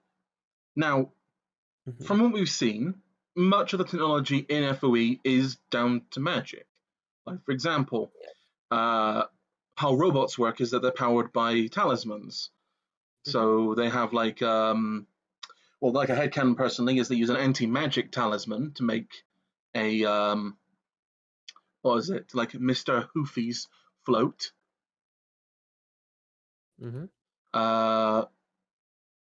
Another example is that they've got they don't have water purifiers, they have water talismans that just make infinite water.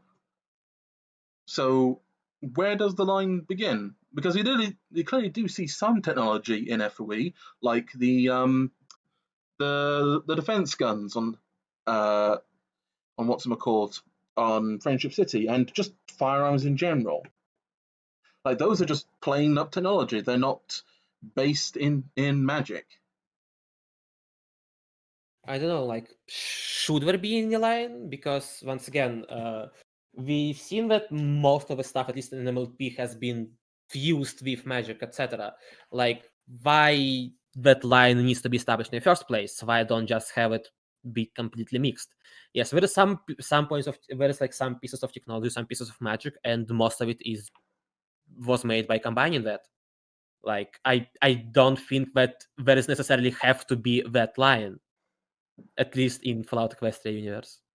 Well, it doesn't necessarily have to be, you're right, but I'm curious on where you can find it, though. Because it clearly is implied that there is one, because there are some things that are just straight at technology, and there are some things that are straight at magic, and there are some things in the middle that are synthesizing the two. Where is that line?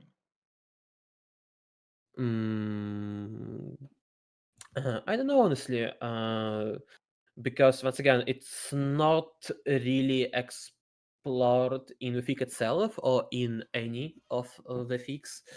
Once again, probably much better person to discuss this would be Archie, who's currently in the chat, trying to tell us that yes, it was 15 plus years of Big War, and most of that technology and magic they got within those years of war. But yeah, I guess it comes to what Stable-Tech was working on versus what Ministries was working on, because if I remember correctly, Stable-Tech was mostly just technology, like stables and stuff, with just slight bits of magic, like Water Talismans, while Ministries with their like power armor, magic weapons, and other stuff was mostly trying to fuse magic with that. Well, like the Ministry of Wartime Technology pretty much only worked in the world of technology, but even then, it's always implied that there's a good chunk of question technology is based on magical talismans. Yeah, see, because like you have a power armor, and power armor has spell matrix in it, so it's not pure technology. Yeah, it's and once again, magic. Yeah, and then you have a lot of weapons who also worked on magic as well, even like balefire stuff. So yeah, Ministry of Wartime Technology had quite a lot of magic fused into the at least in the later years of war, as I'm as I'm sure Archie would correct me if he was here. But yeah, once again, it can be also time because before the war it was mostly magic, because it was mostly the canon MLP. When it became more and more technology, and then it's become fused between technology and magic. And back at the current times, the times after bombs fell, I guess it's just whatever community you live in, like, and whatever tech you manage to find for that community. Because there isn't like one well-defined line that you can like, okay, no, this is all about technology and this is all about magic. Yeah, but the thing is that here's another example. So magical energy weapons, that's 100% magic. That's what that is. It's magic given a mechanical form. Firearms, 100% mechanical, because that can all be explained by just the invention of gunpowder and making loud, exploding objects throw hot lead at people.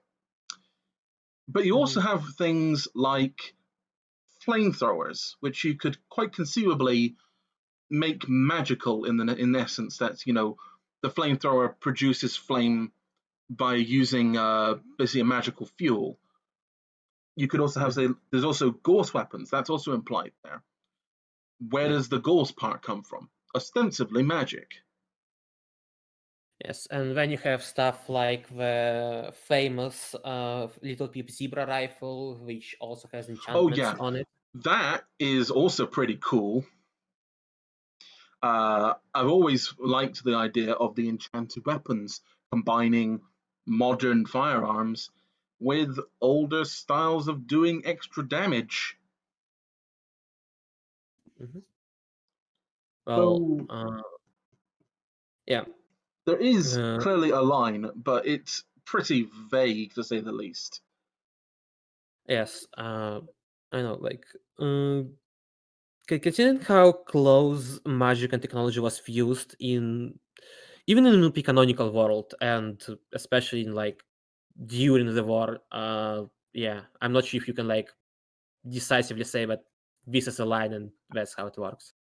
There's always going to be something that's going to be like crossed with each other at some point.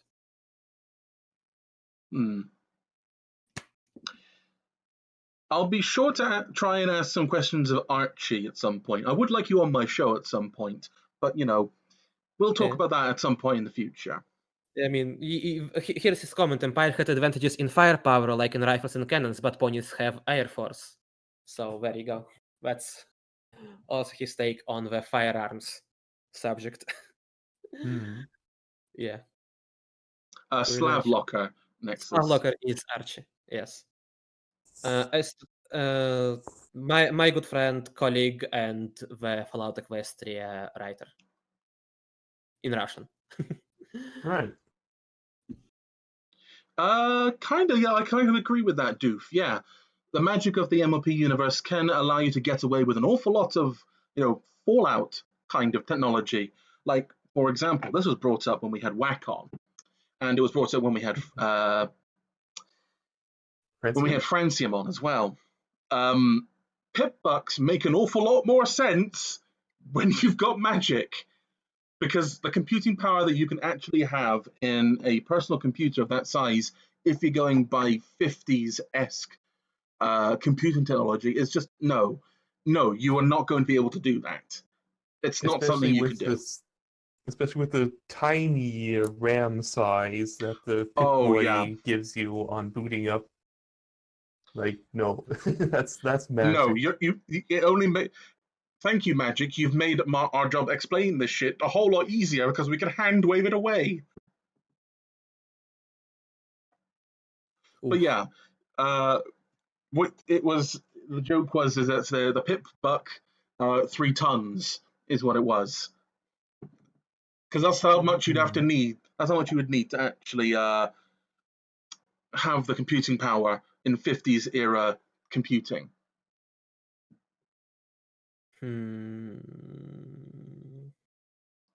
don't know, actually, because that's once again, you don't know how much of that translated into Fallout Equestria universe from the Fallout world. So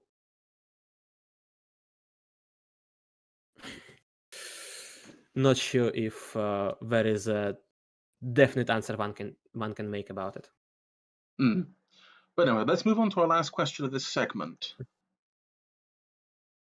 And that is... This is a slightly more light-hearted question, much more light-hearted. And I welcome the chat to get involved as well. Clipboard armor, meme, or is it realistic? Fight in the chat. Do it for my amusement. Can you say the first word again? What armor? Clipboard armor. Clipboard armor. Oh.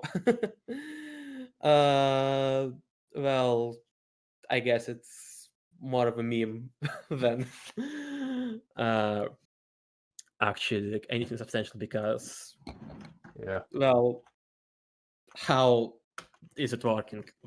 I put that in the realm of silly fix putting speedrunner stuff in and similar game mechanics into the stories with some dumb explanation. Yeah, like I can imagine something like this in, for example, Duck and Cover. Oh yeah. Yeah, Duck and Cover would be the perfect fit for that. Yeah, like although on that topic, actually I have a question of my own. So certain less than serious stuff or cardinal sins, how far can one go and still write a good fic?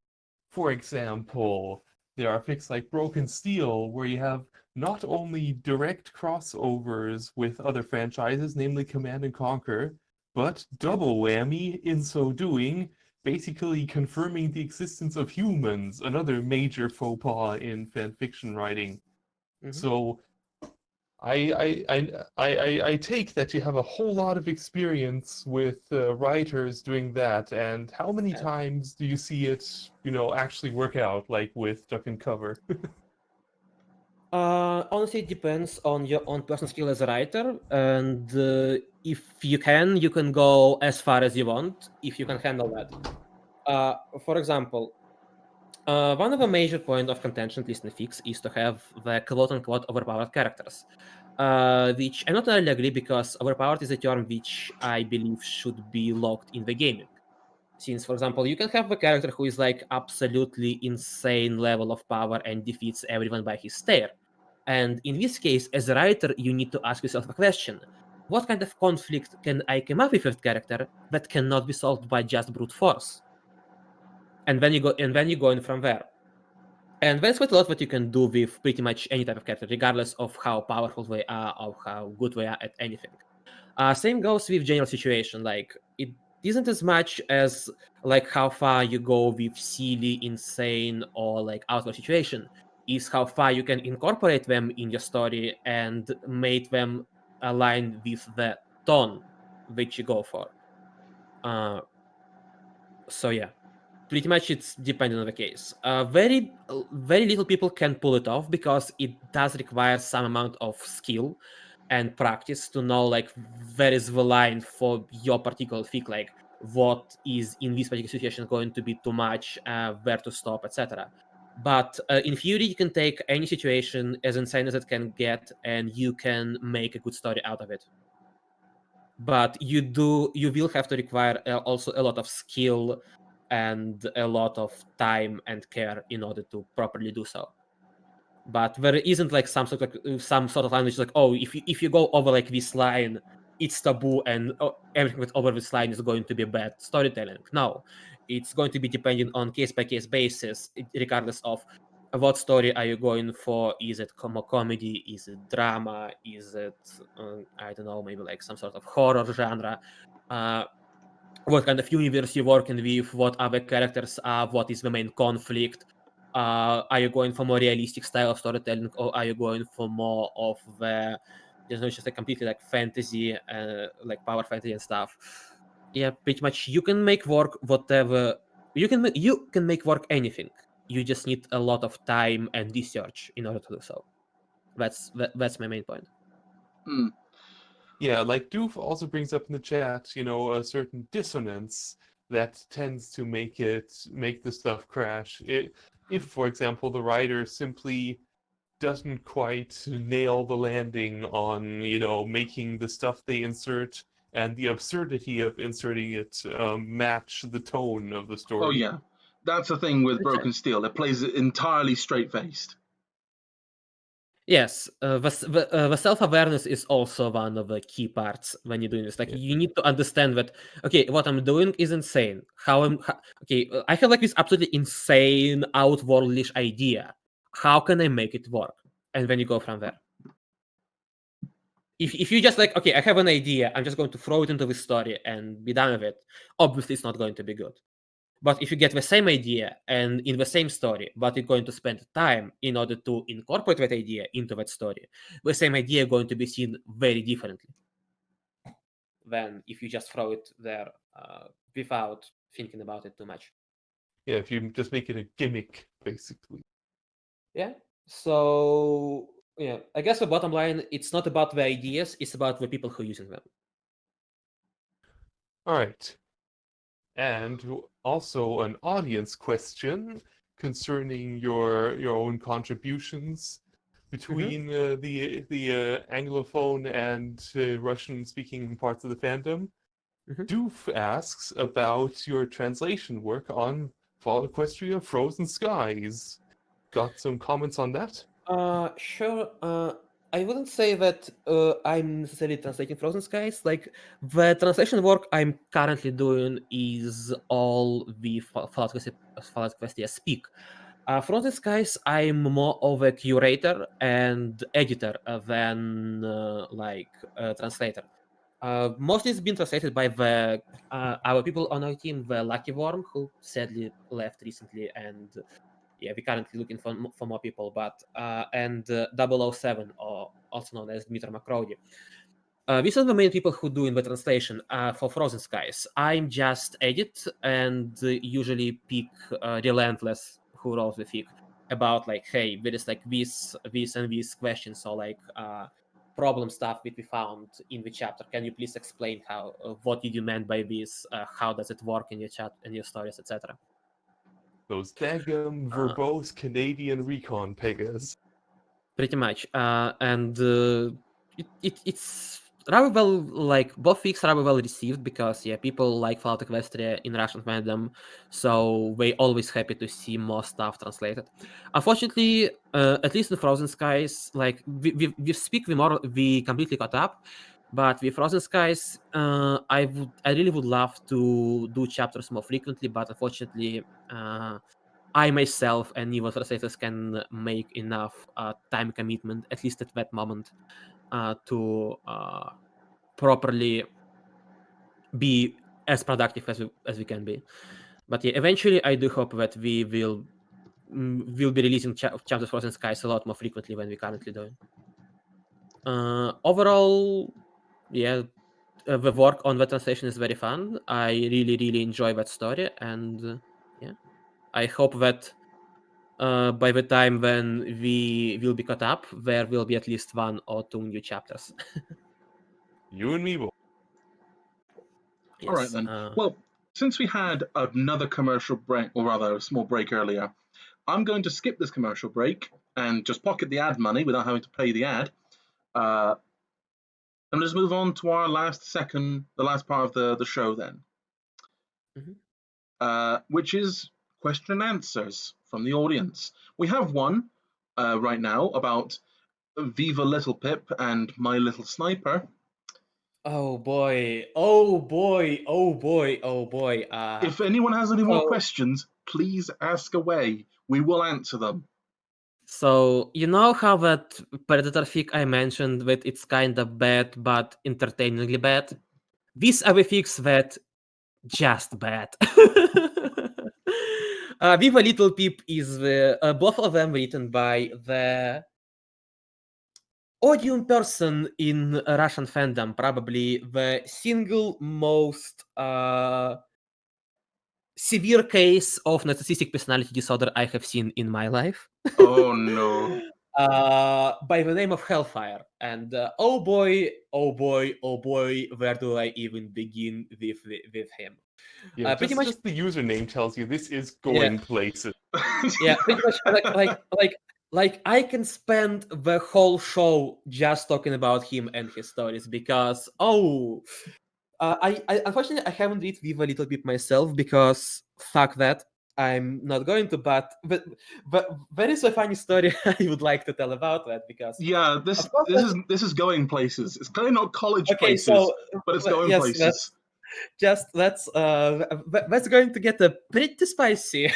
So that Hellfire fellow then reached the K-Cat, and I was like, hey, can I use your characters in my story I'm writing? And K-Cat responded, yeah, sure, why not? As long as you did them with respect, which he physically can't, because, well, he's Hellfire. And so what he claimed, he put the screenshot of the K-Cats allowing him to use her characters, and then claimed that K-Cat officially allowed him to write the canonical sequel to her story. I feel reminded of Project Horizons. I feel reminded of Project Horizons having that very misleading K-Cat approved tag on Equestria Daily. But in this case, it was the writer himself who claimed it. And when people like showed him, like, no, he just no, like, you don't understand, like, and then can you prove it? And then he showed the screenshot, the actual screenshot, in which it clearly seen that it's not the case. So I'm not sure, like, I think I'm pretty sure he himself believed that. Like, he's not just he himself believed that this was the case somehow. I don't know. He was deluding himself into believing that K-Cat said the words, here, you can write a sequel to my magnum opus, Fallout Equestria.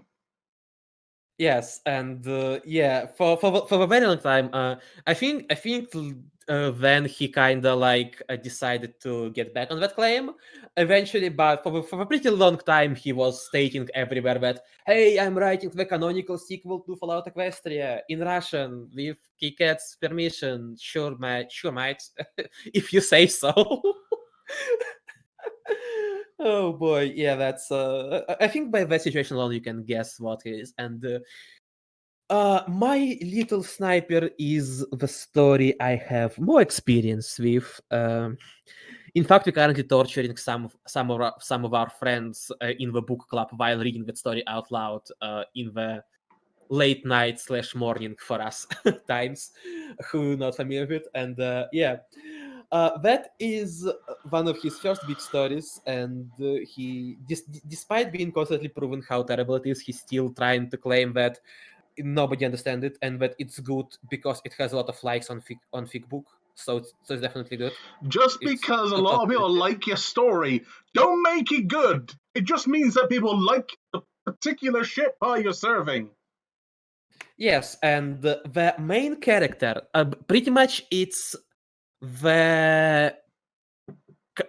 pretty much he stole most of the elements from Fallout Equestria, changed the names, and started up as its own world.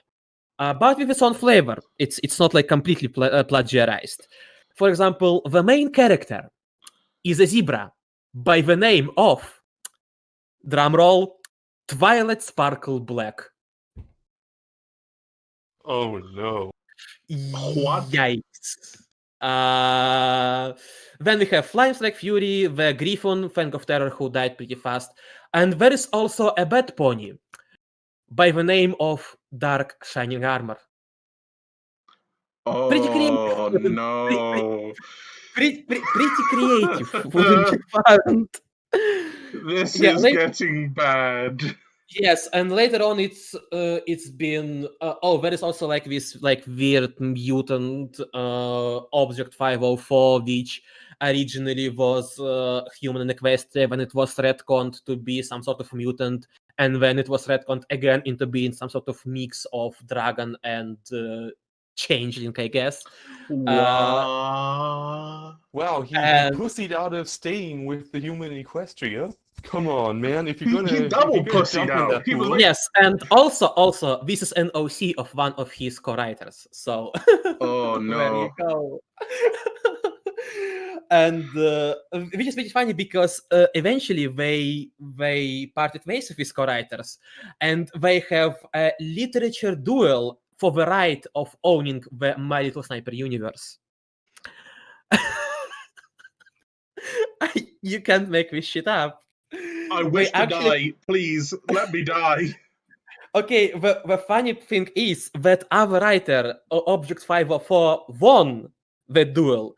But since after he won, he did absolutely nothing with it for a couple of years. Hellfire said, okay, you won, but you've done absolutely nothing with it, so I'm just going to take it back because clearly you're not interested in doing anything. So yeah, and yes, there is a whole My Little Sniper universe with several fics. In fact, just recently, a few years back, the Hellfire wrote My Little Sniper Reloaded, at which he tried to reboot the whole story.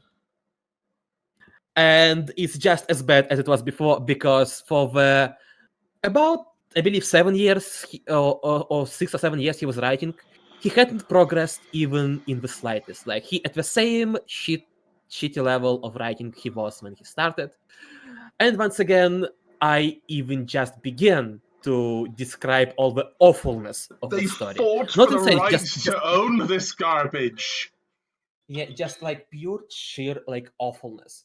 Oh, and the not safe for work scene, the sex scenes, is just the most Cringe. hilarious shit ever. Yes, like one, yes, like, because of course like it has those.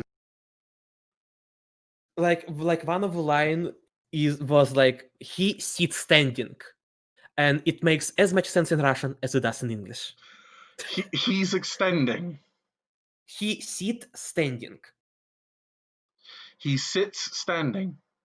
No, he sit. He sat standing, rather. Sorry, I fucked up tenses. He sat standing. How? Why Yes, would you but- do this to me? Why would Don't you worry. introduce me to this? Yes, don't worry. It has as much sense in Russian as it does in English, and we all equally confused when reading this. I wanted to live in blissful ignorance of this, and now I am cursed with the knowledge. Yeah.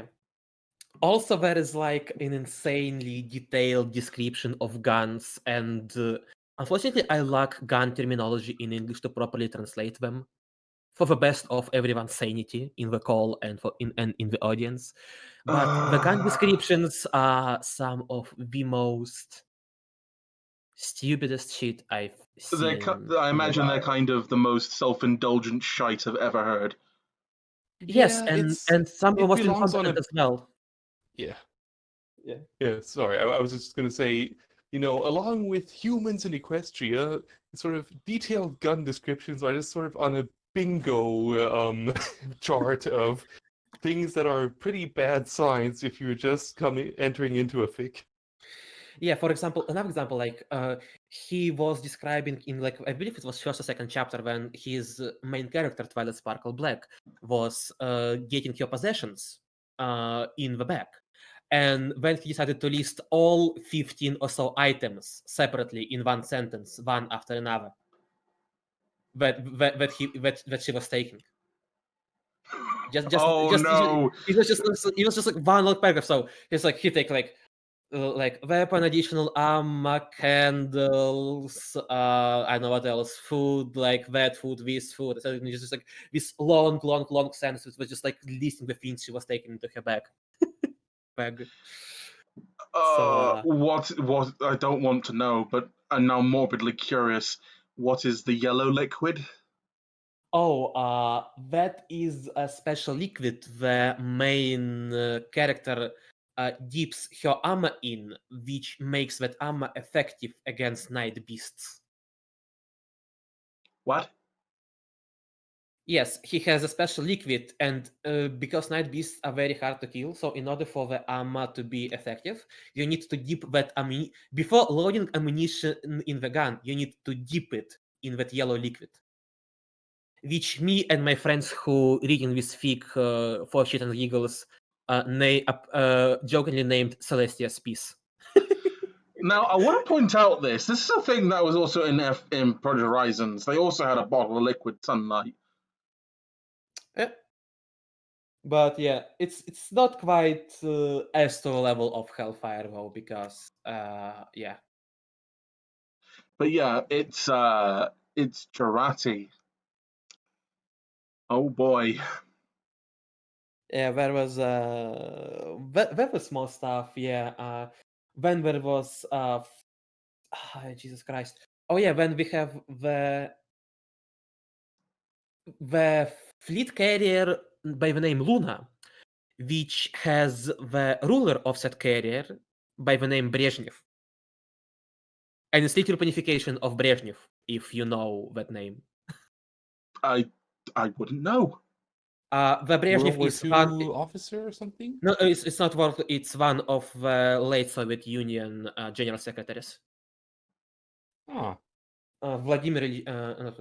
Fuck, I forgot. Yeah, but yeah, Brezhnev was one of the rulers of the Soviet Union later down the line. Huh. So yeah, and pretty much the whole carrier is reference to the Russian ponies and Russian culture, and it's very, very bad. Yeah, and there is also cultists. There is also pony by the name Flame Strike with Sister Fiorina.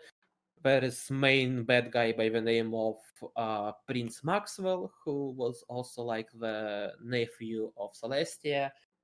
There is actually only one single pony survived from main 6, who is Fluttershy, who's currently being forced to work with him to make experiments on ponies, and when they freeing her, and then there is a bunch of other shit happening. So yeah, that's once again, that's a pretty long and it's not complex, it's complicated story. And oh boy. So Archie actually asks something. Okay. Why do you like PH? Which is something I'm personally curious about as well. Oh boy. I know that is in general, it's a pretty fun story. It has rather compelling characters. I like the narrative. I like the atmosphere of it, and I don't know. In general, like I don't tend to like overanalyze stories for the most of the part. Like there are some problems with it, especially like now when I'm like reading the story with my friend. There definitely are some problems, and there is like one major point because like the major point why I joined as much is because I read it as early, because there is one main point in Project Horizons which I was fine back then, but now it's by now it's becoming some of a point of contention for me, which is villain redemptions. Back when it was something new, and I was kind of like, oh, okay, I guess it's kind of a neat concept. But now, when literally everyone started doing it, My Little Pony after season 5, Star vs. Forces of Evil, Steven Universe, Tangled, pretty much every single cartoon in existence, and every single fan in existence begin to do that, I become very, very, very sick of it. So if I would start Project Horizons now, when I already got sick of villain redemptions, I probably would have much, much less fun with it and a lot lower opinion of it, because yeah. But since it was like since back then I didn't mind it that much, yeah, I liked it quite a lot. But in general, it's a very fun read. As I said, the characters are fun and always like have something to say, something interesting to say or to add to the scene. And I know, like I find like hard time to explain this via like anything. So I know. I hope that this answer is compelling enough. I don't personally find it as compelling, but if others do, then sure. That's unfortunately that's the best I can do right now. Yeah. Are there any further questions from the chat? Anything else they'd like to ask either us as the hosts or Neth as the guest?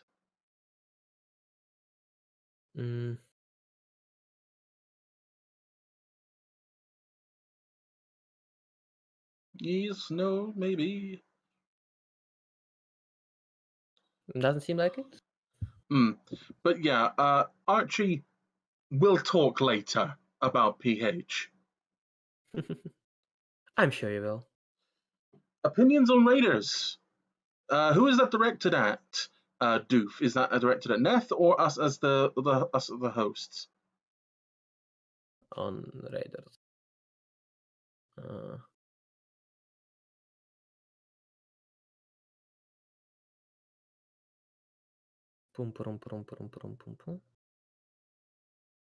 I imagine we'll probably both answer it. There's no harm in that. So you start with your response then, Neth. Okay. I don't have consulting because I never thought about it that much. Once again, it's something that should be asked to Archie, who did quite a lot of research on that and tried to figure out how it properly works. Pretty much, at least in most fixed traders, are these your just like in games, it's like your regular brain dead enemy which has been thrown at the heroes for them to look good. Unfortunately, yeah. Some people try to do more with them, but in general, it's like this mass for heroes to be slaughtered, and I know I personally fine with that because, I mean, if that's the purpose the writer wants them to be served, then it's fine by me. But some people do at least try to do something more with them and go beyond that simple stigma of Raiders being pretty much the fodder cannon, and that's also pretty neat. But yeah, unfortunately, most people just like slaughter them in masse. So, Doof brings up as well, Cake had thought Raiders as ponies who lost their good side and can't be redeemed. Now, I want to respond to this by saying there's nothing more interesting than the human heart in conflict with itself. I think this extends to Raiders. Like, what sounds more interesting to you? A raider who is just a mindless monster that murders people because he has a murder boner, because he's high on drugs, or some other arbitrary reason like that? Or would you prefer a person who is a raider who did all those horrible things, realizes the mistake of what they've done, and looks to amend the life that they've lived? I definitely prefer the former. That's I can answer that pretty solidly, because not everyone needs to have that. Like sometimes villains can be just villains, and it's fine. Not anyone needs to have like complete sad backstory about how he became like this.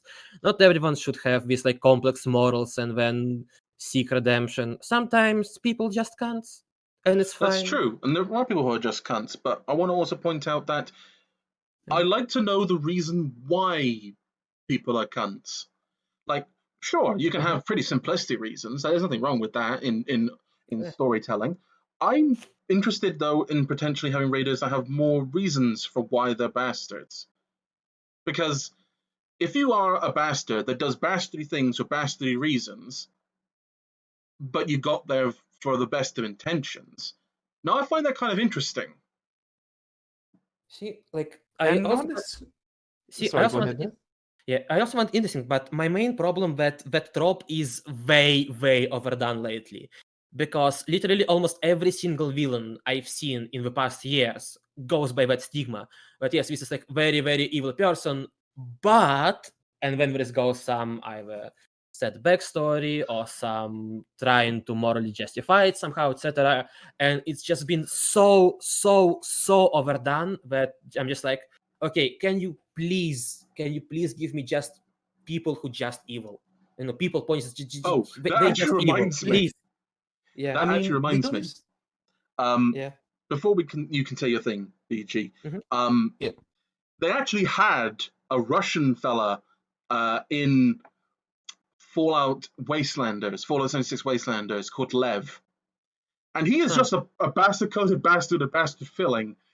And he's just the worst human being, unabashedly. And it was so refreshing. Yeah, exactly. Because once again, because literally every single writer, whether it's professional, whether it's somebody who writing fanfic or whatever, everyone feels like they absolutely obligated to write the insanely complex morals, or at least what they think that is complex morals, but actually not. Or like the insanely sad and complex backstories for the villains to make them seem just no, guys. You don't have to do this. You can you have don't. unambiguous bad guys. You are allowed to do that. Yeah. Yes. And I mean, to completely divorce it from that moral framing, I think that's the whole problem, that you're trying to make something morally ambiguous when instead, why not go for a more realistic and just simpler, more enjoyable approach of a villain who doesn't really care if he's not out to, be as sadistic as possible like Fallout Raiders, and he's not, someone with good intentions who just went wrong along the way. It's just someone who has a lot of ego, because villains with a big ego are fun. They have that sort of energy, even if they're fucking your character over. Yes. And For example, that would be refreshing to revisit that villain. Kind of like if you compare, say, some Batman villains, like the malice of the Penguin with the Joker's, randomness and his general. You can tell he's having a really good time being the villain. Like, okay, there are some bad Jokers there. Like, there are some really bad Jokers. But there are a lot of really good ones that know just the right blend. Like, the key thing about being a Joker, this is a small diatribe here, is that if you're going to be the Joker, you got to make jokes. Yeah. You got to make jokes that at least the Joker finds funny. Like, for example, the Jack Nicholson Joker.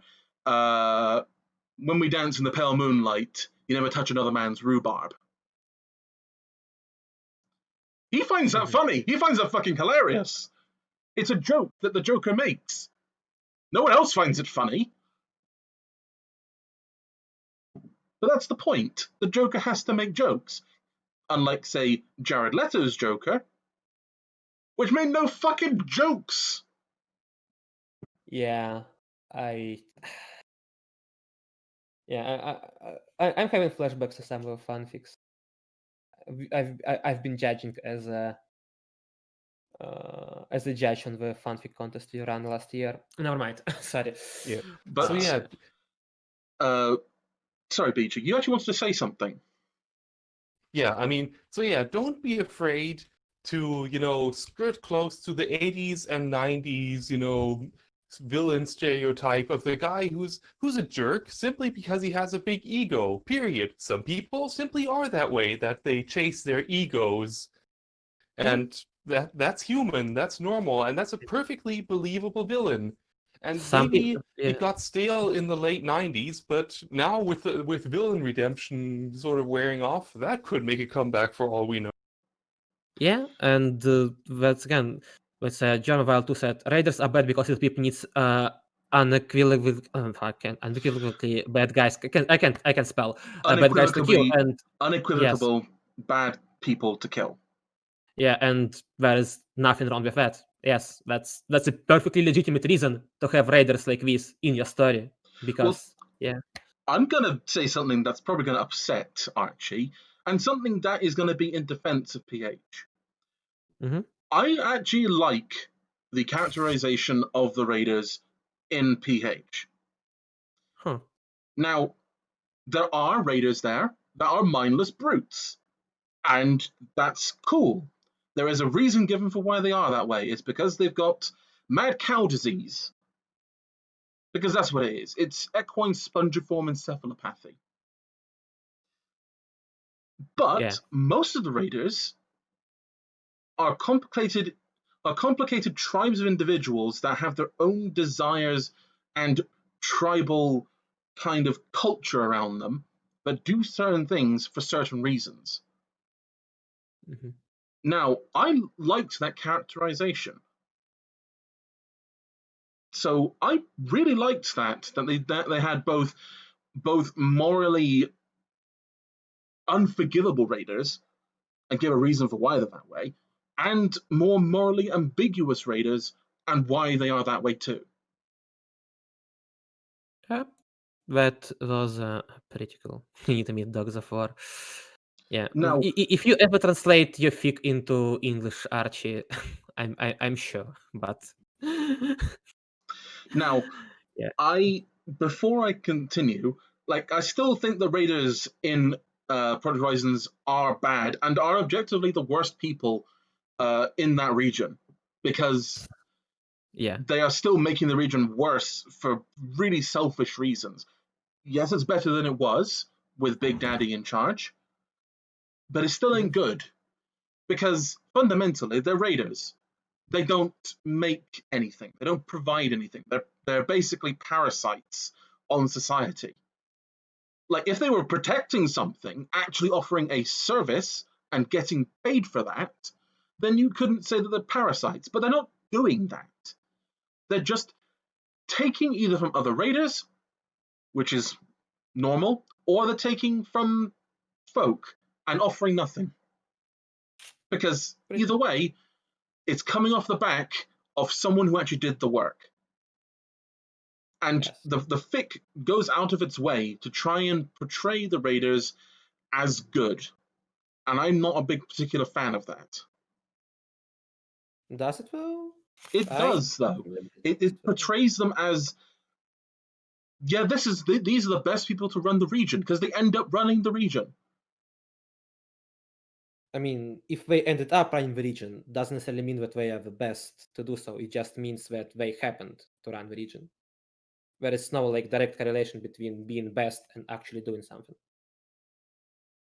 At least in the Wastelands. I'm just saying that the story presents the raiders as having raiders here in this particular way is morally better than having raiders as they're portrayed in FOE. which I wouldn't agree with. The way they're portrayed in FOE is technically a better way in the sense that at least they don't pretend that they're somehow good for the Wasteland. They know they're not good for the Wasteland. They're aware of this fact. Mm-hmm. Like, you've got people like the Half-Hearts, which kind of pretend that they're somehow good for the Wasteland while still being a raider gang. You got people like the Flash Fillies, which pretend that they're good for the Wasteland too, because they take on people who have been raped and abused. That's awful in its own right, but the fact of the matter is, they're still making the Wasteland worse because of that. Yes, we do. They built up this pretense of somehow being better. Mm-hmm.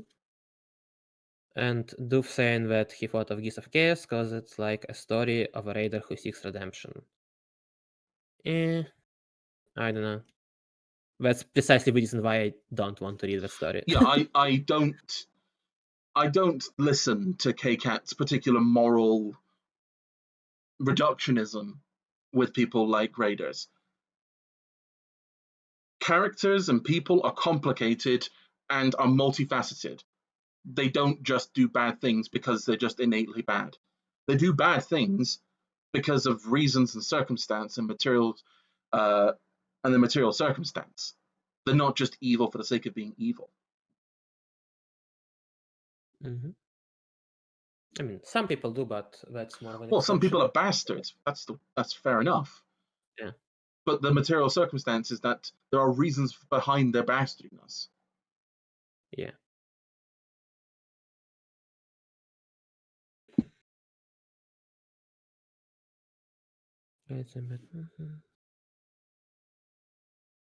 Yeah. So, any other questions? Anything else? Anyone? I'll agree also with Germa Wild. Yeah, that's a pretty fair way of boiling that down.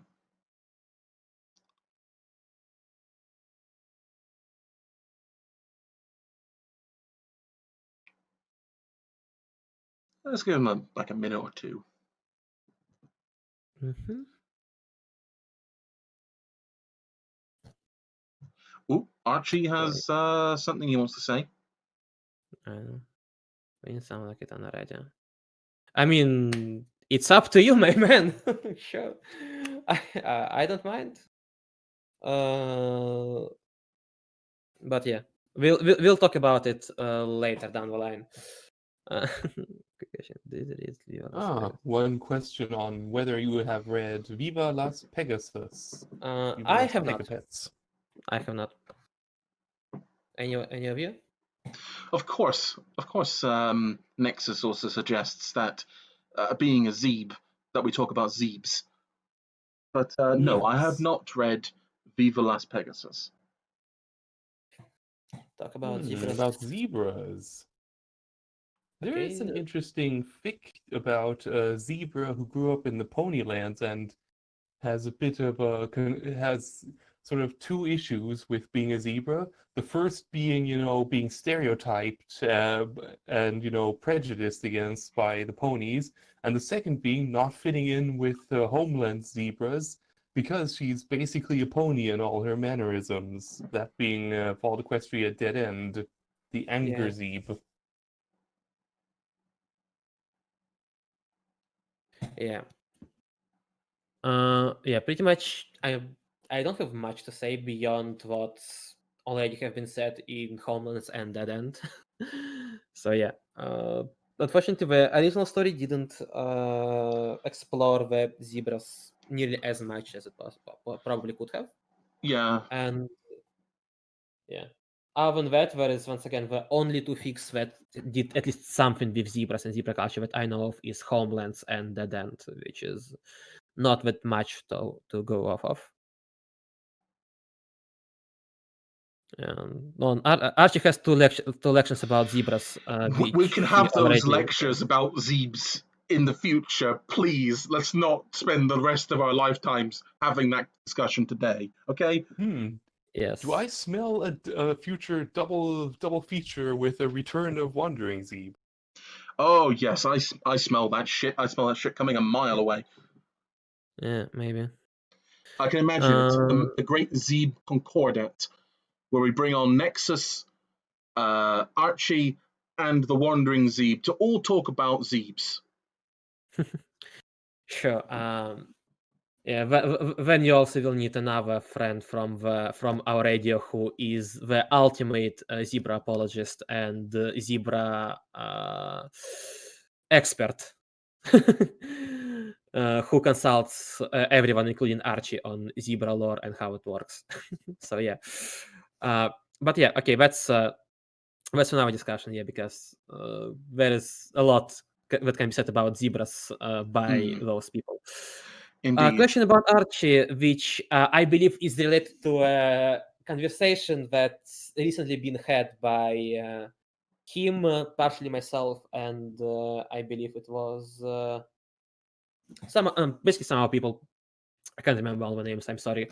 Never do you think that little people or other heroes can change something?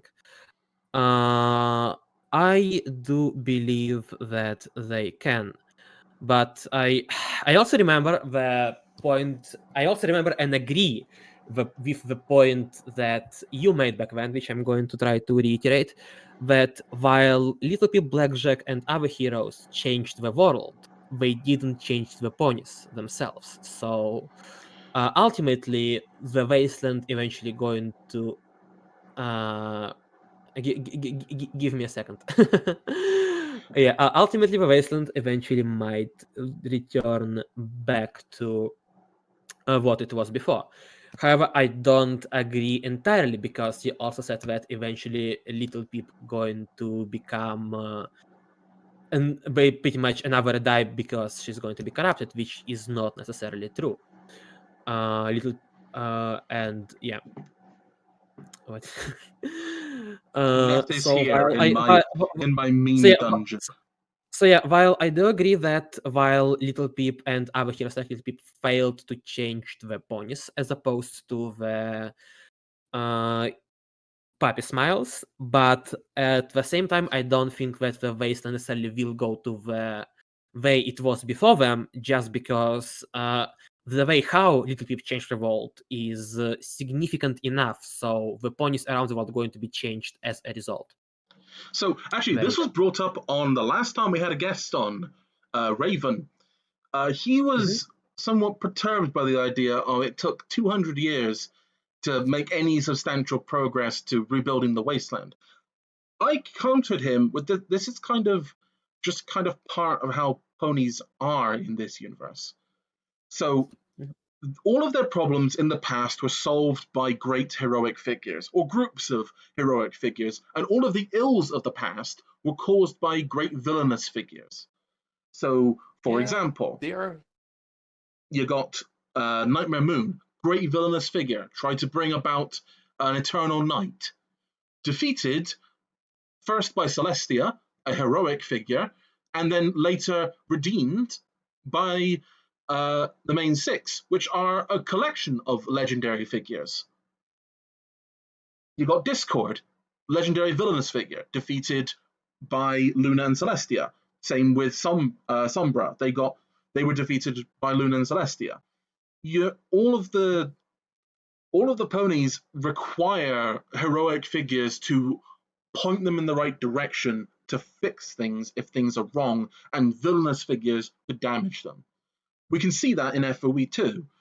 That the reason why the Wasteland was getting ostensibly worse and in some ways better is you had the villainous figure of the goddess trying to build a unity of everyone. And then you had Red Eye, another villainous figure, trying to get stuff done in that regard. But there were no heroic figures to counter them until Little Pip basically turned up, or rather minimal heroic figures to do that. So it would suggest that pretty much you do need heroic figures and villainous figures to move anything and anywhere.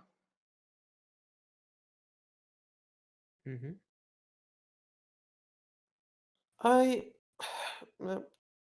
probably would agree, like, at least that's something that makes sense, and yeah. from that point, it can take quite a long time to find such a heroic figure to fix the wasteland. Yeah, if everyone's focusing on trying to just live Survive. and get by, and maybe cooperate with your nearby neighbors to make a town so you make it easier on yourself, there's really not much space in that for heroics. It's trying to just live in this post-apocalypse. Yes. Precisely. And Archie also reiterates that, yeah, you need to do revolution in minds and not just involved around them. Pretty much, but once again, you can achieve that revolution in minds while playing by the rules of the system. Depends on how exactly do you play and on what side. But yeah.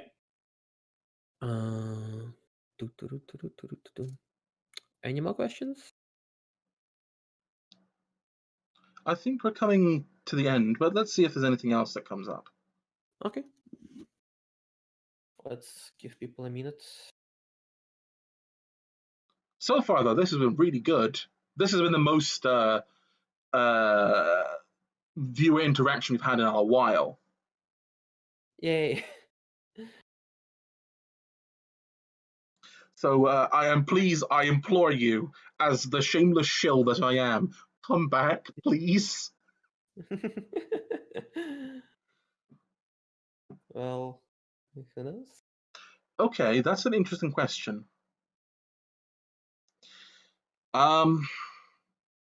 It's really hard to say that he is. Like I can easily say that he's not a bad person, but I'd be really hard to say that he's a good person. Because he is not. Yeah, I definitely would not say the dude from Page is a good pony. Like, I mean, at least No. towards the end of his life, he was doing good. He was trying to do better, which is important. yeah. Does that excuse the actions of his past? No, Nope. of course not. Yeah, Len is good. Okay, that's we going into the meme question territory. Yeah, So I think this is one big rule here. We don't really talk about politics on this show. I'm just going to give that warning, so we will not respond to that. Yeah. Okay. So.